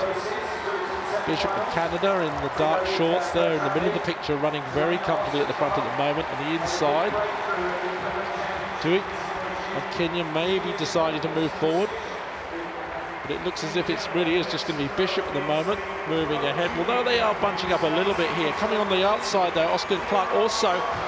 That group of about 7 or 8 athletes almost in a bunch of about 2 or 3 metres there, so they'll have to be careful. Bishop, though, happy to hold the inside line, the silver medalist a couple of years ago. Everybody sitting on her shoulder, including Martinez.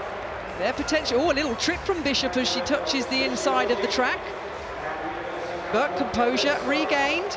Guerrero of Spain, though. Now she's going to swing into the front. They go through the first 400 metres, well, 61.08. Yeah, not as fast as that first hit. Guerrero, I think, realised that and started really pushing on. There's a little bit of shoving going on behind me. You expect that really when there's a group of athletes like this. Martinez coming through, Bishop on the inside, the long striding Canadian just holding her own. Tui coming so wide here, the Kenyan on the outside, just trying to get herself around this group. Martinez is holding her off in the blue there. But the American really is increasing her cadence, and you can see because of that she's moving ahead. But just holding everybody, really. Bishop on the inside there, doing everything she needs to do, the Canadian. Wojtowska also running well in third. Martinez ploughing ahead now, coming off the bend. The American wants to take it. Just on the inside, Bishop is also running well. Hitotska's coming through. And then on the inside of her, Oscar and Clark running well. Remember, just 3 to qualify. Hitotska coming past everybody. On the inside of her, Bishop running well. But coming through to the roar of the crowd, Oscar and Clark taking that third space. So Hitotska just ahead of Bishop, and Oscar and Clark taking that all-important third place to go through to the semis. The winning time, 2:00.87, about the same time as the previous heat. Well, Hitotska, after the 50 metres, 7th place, dropping down and showing that she has perhaps got the capability of running a little bit better if she makes the final of the 800s. But Bishop did everything she had to do. Held the inside, just comfortably coming through. Very, very strong. Silver medalist last time, and the fastest time in the world, that woman Bishop. She looks in great shape.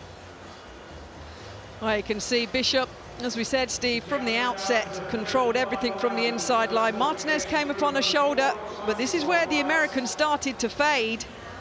Hikochka, well, it's a season's best, just outside 2 minutes for her this season. But Oshkan Clark, the British athlete, a world finalist a couple of years ago, as Martinez struggled to stay in the automatic qualifying spot, the British athlete kept that inside line. But, well, Hikochka, well, she looked good, didn't she? But Bishop totally in control there, the Canadian. Yeah, I think Hitotska did all she had to do. But if you ask me who was the best out of that, you've got to say that Bishop looks so, so smooth. There it is. Hitotska just taking it ahead of Melissa Bishop of Canada. Oscar and Clark coming through on the inside. That's good. Hold the inside. She came through and she got the qualifying. Good run from her. So, back with the javelin. Strabinder's having a few problems here. Didn't qualify for either Beijing or the Olympics. And he has fallen shy of that automatic qualification line. Real shame there for the Latvian.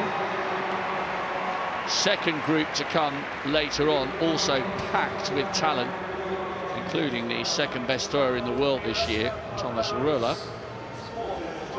He will be aware that his compatriot, Johannes Vetter, has just launched a monstrous throw to 91.20. Madare of Moldova, world junior bronze medalist 3 years ago.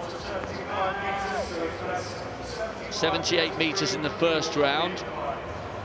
Well, that's better, isn't it? It's around about the 80-metre line.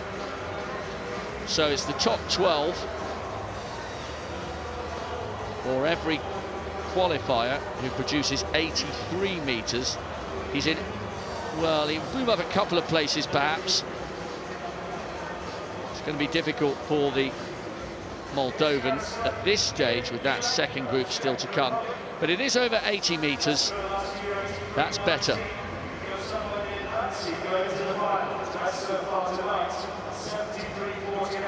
Glorious weather here this evening, a total contrast to the conditions the athletes endured yesterday towards the climax of day 6. We still have 4 heats of the women's 800 metres to come. I think endured is a good word, Rob. Last night, the field eventers battled it, and the track athletes did as well. So much better weather this evening. Matus Savikas, the Lithuanian, European junior bronze medalist in 2015. 2 fouls so far. Oh my goodness me, what a disaster. He is only 21, 4 times a national champion, but that's really disappointing. He's got his PB up to just shy of 85 meters this season, but he just couldn't keep himself together here in a packed Olympic stadium. A really hard learning curve for him, but he's young enough and talented enough to bounce back at future editions of the major championships. Mileshki of Belarus, 82 meters his best, 75 in the first round. Oh dear, oh dear. Not to be for him either. 2 national titles for the 24-year-old. He knew straight away. So we've seen the best and the worst so far. Vetter already back towards the changing rooms, I suspect. Meanwhile, we turn our attention to the 3rd heat of the women's 800 meters. A very familiar athlete lining up in this one. South Africa's Caster Semenya. She's back on track. Took a bronze medal in the 1500 meters, doubling at this championships. So 1 event down for her and 1 medal collected. There's your full lineup for the 3rd heat then in the women's 800 meters. Semenya will start in lane number 7. The athletes are ready on the track for heat 3 of the first round of the women's 800 meters. So as we're into heat number 3, the qualifying you know by now. First 3 and 6 fastest to that semi-final tomorrow. Josvik of Poland will start in lane number 8, 5th in the Rio Olympics last year. 1:57.37. She raced to that very fast time last season. And in lane number 7, the bronze medalist in the 1500 meters, now 2 times a world champion in this event, Caster Semenya. Twice now an Olympic champion as well, with reallocation of medals. Lane number 6, Gooley of Jamaica. LeBlanc of Canada will start in 5. McGowan of Australia in 4, twice their national champion. Petty of New Zealand will start in 3. And Rose Almanza of Cuba, a semi-finalist at the London Olympics here in 2012 and a World Championship semi-finalist back in 2013. So, the South African, though, Caster Semenya, coached by Jean Vestre, the same coach as Maria Mutola, who had 3 world outdoor titles, the athlete from Mozambique. Caster Semenya starts her campaign to get a 3rd World Championship gold in the 800 meters. So, we'll see what tactics are deployed in this 3rd heat. Almanza of Cuba already pulled back the stagger on the athletes outsider. They'll break down the back straight. So Almanza on the inside line. Semenya, nice and controlled, sitting in the centre of the pack down the back straight for the first time. But it's the Jamaican who's happy to take up the lead, Gooley. Almanza, so stringing out, Rob, in this 3rd heat in the women's 800 meters. Times, of course, for those non-automatically that'll get through at stake. Yeah, good time from Goulet, the Jamaican. She's been around for a long time now, actually. Always very, very consistent. 5 times a national champion, around about the 2-minute mark, but very, very comfortable. Semenya in 3rd place at the moment, Almanza in 2nd. So 60.48 at 400 meters. Petty, the New Zealand athlete, World Student Games champion a couple of years ago, sitting on the shoulder of Semenya. But the Jamaican lead, she's looking up at the big screen, feeling confident, looking comfortable. Almanza, though, poised on the shoulder of the Jamaican. Semenya happy to sit in 3rd at the moment, an automatic qualifying spot for her. So the final 200 meters of this 3rd heat, there's 4 athletes that are pulling away in this heat. The Jamaican, the Cuban, the South African, and also the New Zealand athlete Petty looking to hold on. The first 3 guaranteed a place in the semi-final. We've seen some good running from Bishop and Wilson. And it is the Jamaican who's going to come down into the home straight, but here's Caster Semenya. Joswick's coming through really hard on the outside. She gets an automatic qualifying spot. Almanza, the Cuban, picks up second place, but 2:01.34 with the last lap just under 61 seconds. Well, Caster Semenya, 1:55.27, a lifetime best this season. The world leader, nice and controlled. I know it was slower, Steve Ovett, but no after effects at the moment from the 1,500 metres. The double that she's trying to do with the bronze, obviously, in the 1,500 metres here. That was comfortable for Semenya. Well, ridiculously comfortable, really. When she came off that bend in third, she just moved out and just literally just put her foot down and just coasted past everybody. Watch here, look, she comes out, she's in the inside lane, decides to move out, maybe just stretch her legs a little bit more, and in doing so just drifts past everybody to the line. Now, yeah, Almanza in second place, obviously comfortable with there, but coming fast on the outside was the pole, obviously, and that's important. She got the third place in the end. Oh, she did. Look how wide Joswick had to go. She's a really good runner, Catherine, and she wasn't too far off the podium in Rio. I was watching her whilst you were commentating, and she was a long way back down the back straight, but she's one of those, well, what is it about the Polish athletes? Adam Schott came out of nowhere to get his silver medal in the men's 800 metres. They tend to time it perfectly in these early rounds, the Polish athletes. Well, they do. They're fourth on the medal table as well, the leading European nation, Poland, at the moment. So Joswick, very impressive, automatically through. Caster Semenya, though, 2:01.33. Herself, Almanza, and the Polish athlete automatically through.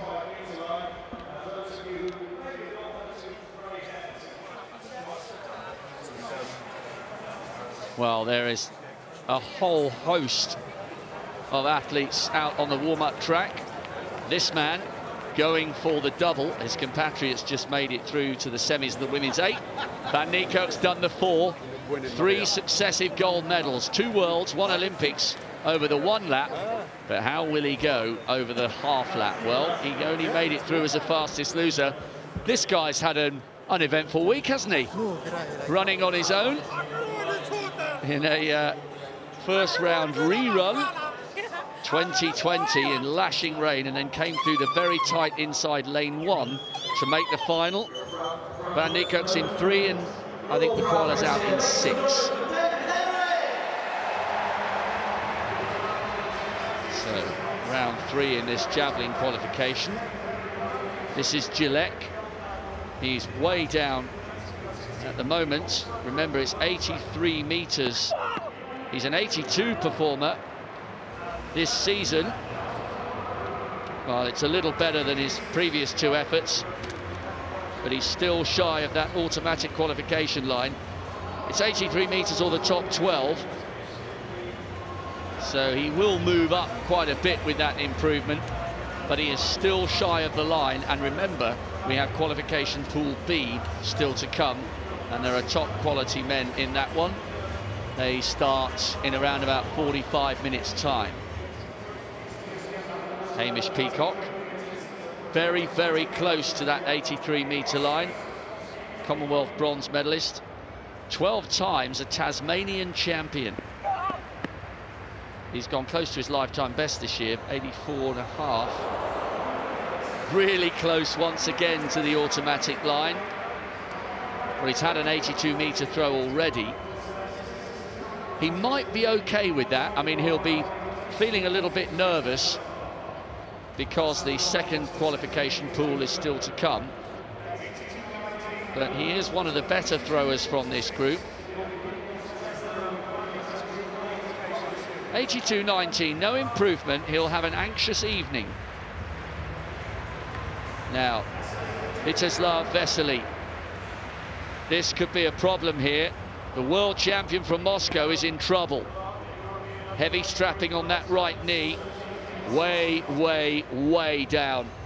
So his best effort will remain his 75.50 from the first round, and that will definitely not be good enough for him to go through. Coached by Jan Zalesny for over a decade, and that is not what he or the great man would have wanted to see here.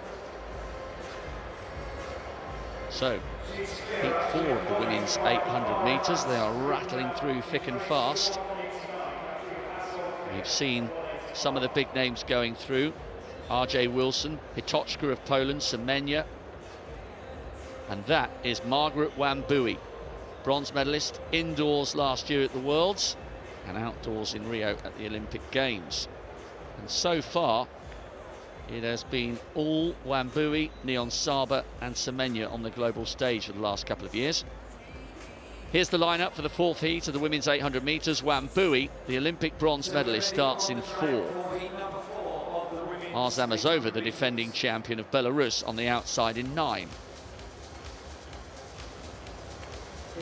So here's the defending champion, who was bitterly disappointed to finish 7th in the Olympic final last year. World indoor bronze back in 2014, European champion in the same year, highly decorated athlete. Olga Lyakova of Ukraine in 8. Then Halima Nakai of Uganda. And then Great Britain's Lindsay Sharp, Commonwealth silver medalist back in Glasgow, 6th in the Olympic final last year. Lindsay Butterworth on her inside. We've already seen one very impressive performance from a Canadian, Mel Bishop, in the 2nd heat. And then Margaret Wambui.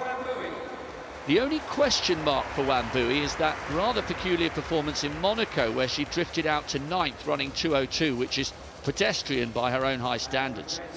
Santiusti of Italy and Mulugeta, who won the Ethiopian trials, on the inside.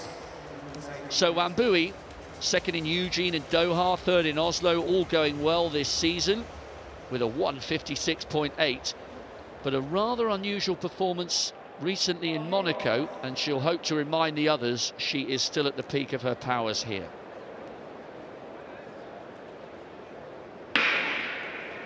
Fourth heat of the women's 800 metres. Lindsay Sharp already closing down on Nakai of Uganda on her outside. Santiusti coming through in the familiar strip of Italy, and the long loping stride of Wambui. She's quite happy to settle back in the pack as Lindsay Sharp makes certain it's Sharp. As the Ugandan now cuts across the Briton, and Lindsay Sharp in 2nd place is pretty quick, Steve. 27.5 at 200. Yeah, we haven't seen much really around the 60-second mark so far. And these women now must start realising that they've got a chance of increasing this pace over the first 400 metres. They should go through some of the fastest, but they don't seem to be doing that really, which is a shame. Let's just see what they go through. The first lap in, as I say, around about 60 seconds. Sharp, the Great Britain, just edging herself ahead at this point. And they come through again in about 60 seconds. So pretty consistent these heats so far. There's Wambui, the big, tall, powerful Kenyan. She's running in around about 4th place. So Lindsay Sharp edging Nakai of Uganda out there, and Mulugeta, the Ethiopian champion, now takes it on. Sharp in 2nd. Remember, we've got Arzamazova here, the defending champion as well, as Wambui now starts to make a move on the outside. Lyakova of Ukraine isn't out of this yet. The tiny Ugandan has got boxed, and she's right round the back of that group now. Arzamazova, the defending champion. Then Wambui, Lyakova. Lindsay Sharp is boxed on the inside at the moment and just needs to pay close attention here as the defending champion leads into this last 100 metres. Sharp finding a way through on the inside. That's why the crowd are responding. So it's Wambui, the Olympic bronze medalist, with Lindsay Sharp in 2nd. Arzamazova tiring badly, and the tiny Ugandan came through ahead of the defending champion to nick that 3rd spot. Nakai, good run from the Ugandan there, but Wambui and Lindsay Sharp, comfortable qualifiers in 1st and 2nd. Well, Wambui there, when Sharp came up, just exaggerated again, much the same as we saw in the previous heat, really, but very, very strong. Sharp, though, really came through on the inside again. There's a gap again, and she came through, and that's what the crowd loved over that last 100 metres or so.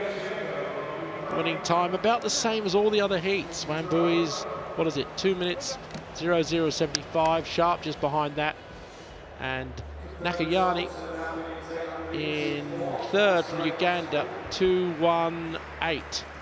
Watch Sharp come through on the inside here. Just easing herself through. And when they do, they really do pull away. Wambui, though, just has another gear over this last 20 metres, so she realises that Sharp on the inside is coming through hard. There's only 3 places left. She doesn't want to leave it too late, so she accelerates again and takes about 2 metres on Sharp. Good finish there from Nakai.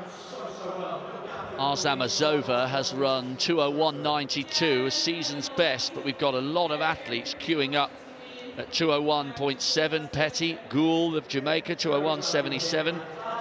Burstigan from the first heat, 2:01.50, so the defending champion might not make the semi-finals, but Wambui, Sharp and Nakai will certainly be there.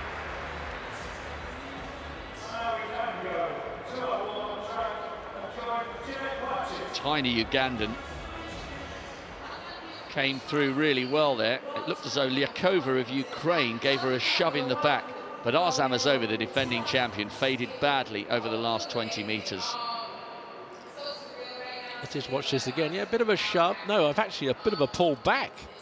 So Lyakova has to be very careful there, but I don't think it actually affected the final result. Margaret Wambui back on track and through to the semis. Lindsay Sharp, good run from the Briton, finding a gap on the inside. Nakai denying the defending champion an automatic space by 0.12 of a second.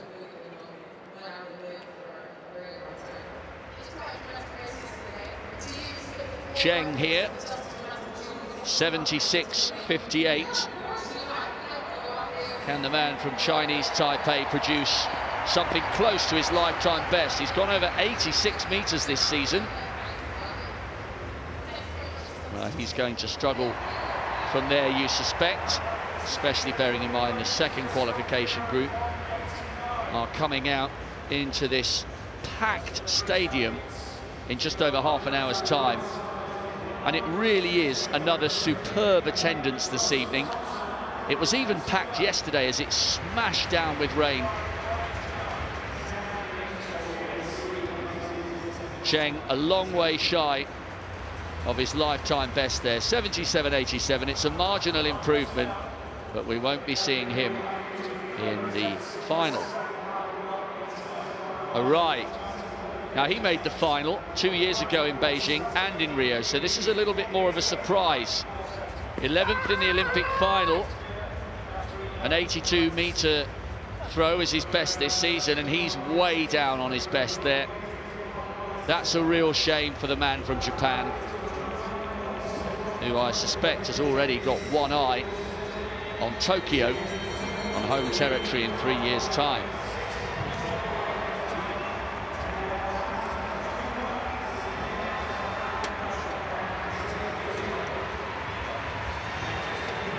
So we won't be seeing the Japanese athlete in the final. Krakowski, over 81 metres. New Polish record this year of just over 88. So he's been shy of his best so far. 83 metres, remember, is the required target. Yes, that's good from the 25-year-old. 6th in the European Championships last year. He has left that late to produce his best. But he will be returning for the final on Saturday. Unlike the magnificent throw of Vetter, Krakowski has required all 3 throws. A little display of the guns, and they did the job for him in the 3rd round. He will return. Meanwhile, we still have 2 more heats to go in the women's 8. Well, heat 5 of the women's 8, and a big surprise really, because Eunice Sum, one of the big favourites in this particular heat, has withdrawn, so that's a disappointment. 2nd in the Kenyan trials and the former world champion at this event. All eyes really on Charlene Lipsy of the United States, coming off a really good indoor season, the woman, and running really well outdoors in the Diamond League.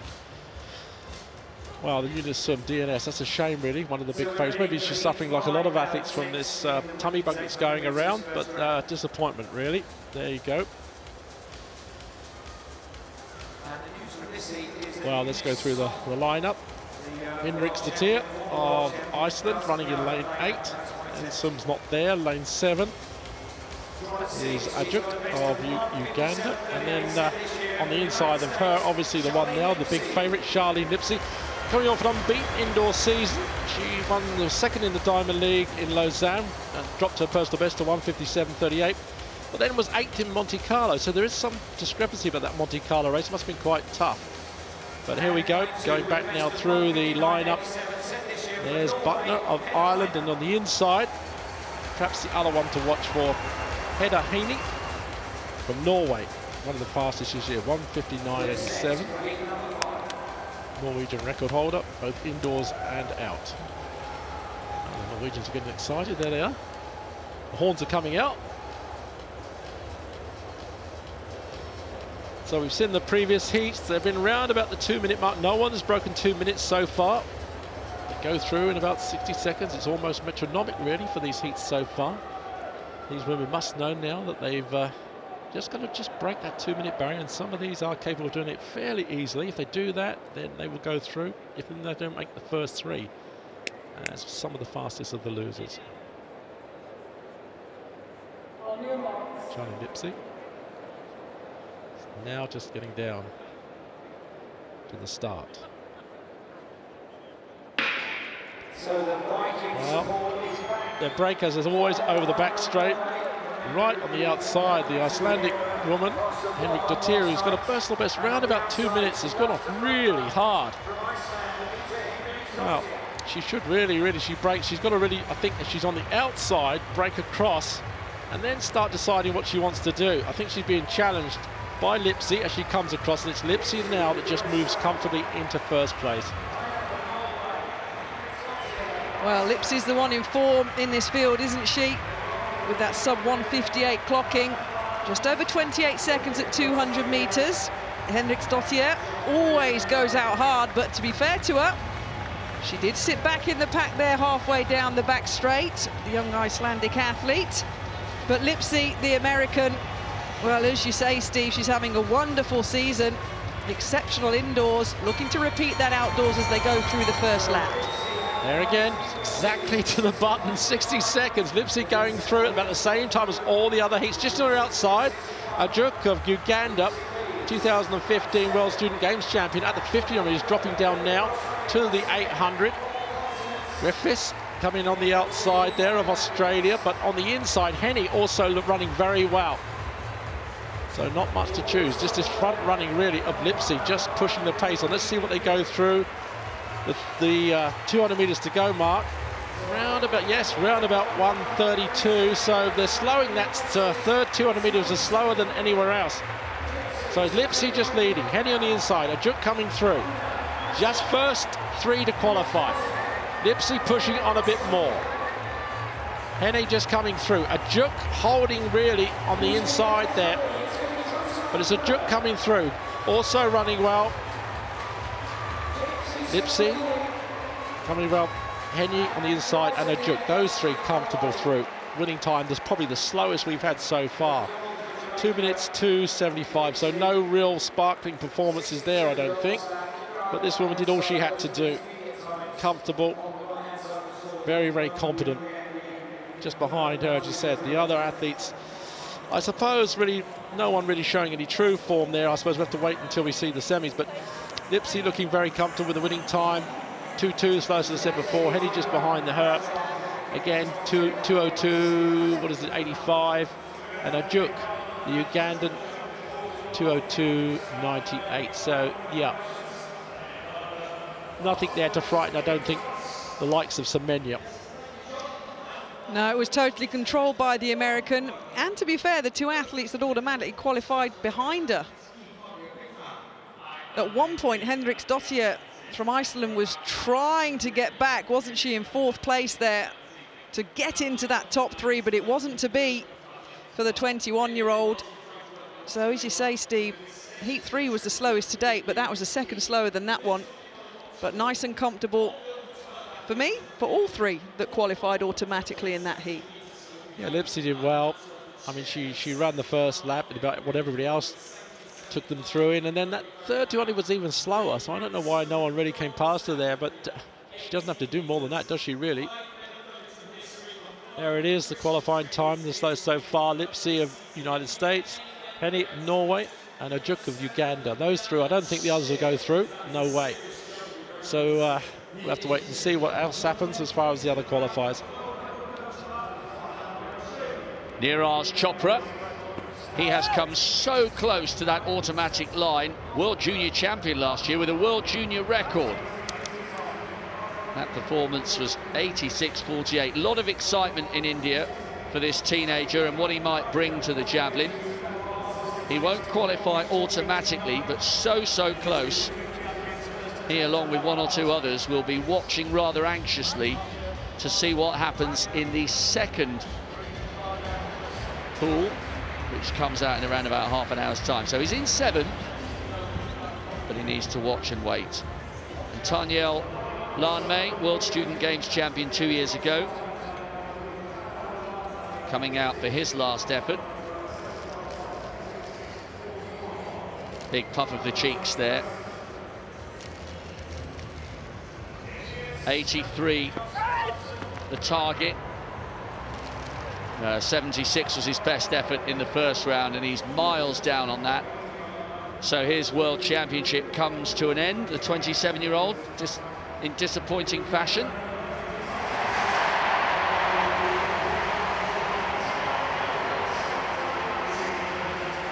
Seventh in the World Juniors a few years ago.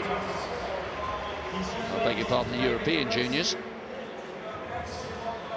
Yeah, 76.41 in the first round, and from then on his day got harder. He will not be in with a shout of a place in the final. So here's a confirmation of the guys who made it through. 91.20 from Vetter. He is in cracking form. Pikamaki, the champion from 07, is there. Magur, very good qualification from him. Julius Jago, the defending champion, and Kukowski left it late in the third round. I guess Vesely is the biggest casualty from that qualification Group A. The world champion from Moscow and the Olympic bronze medalist here in London will not return for another crack at the big one.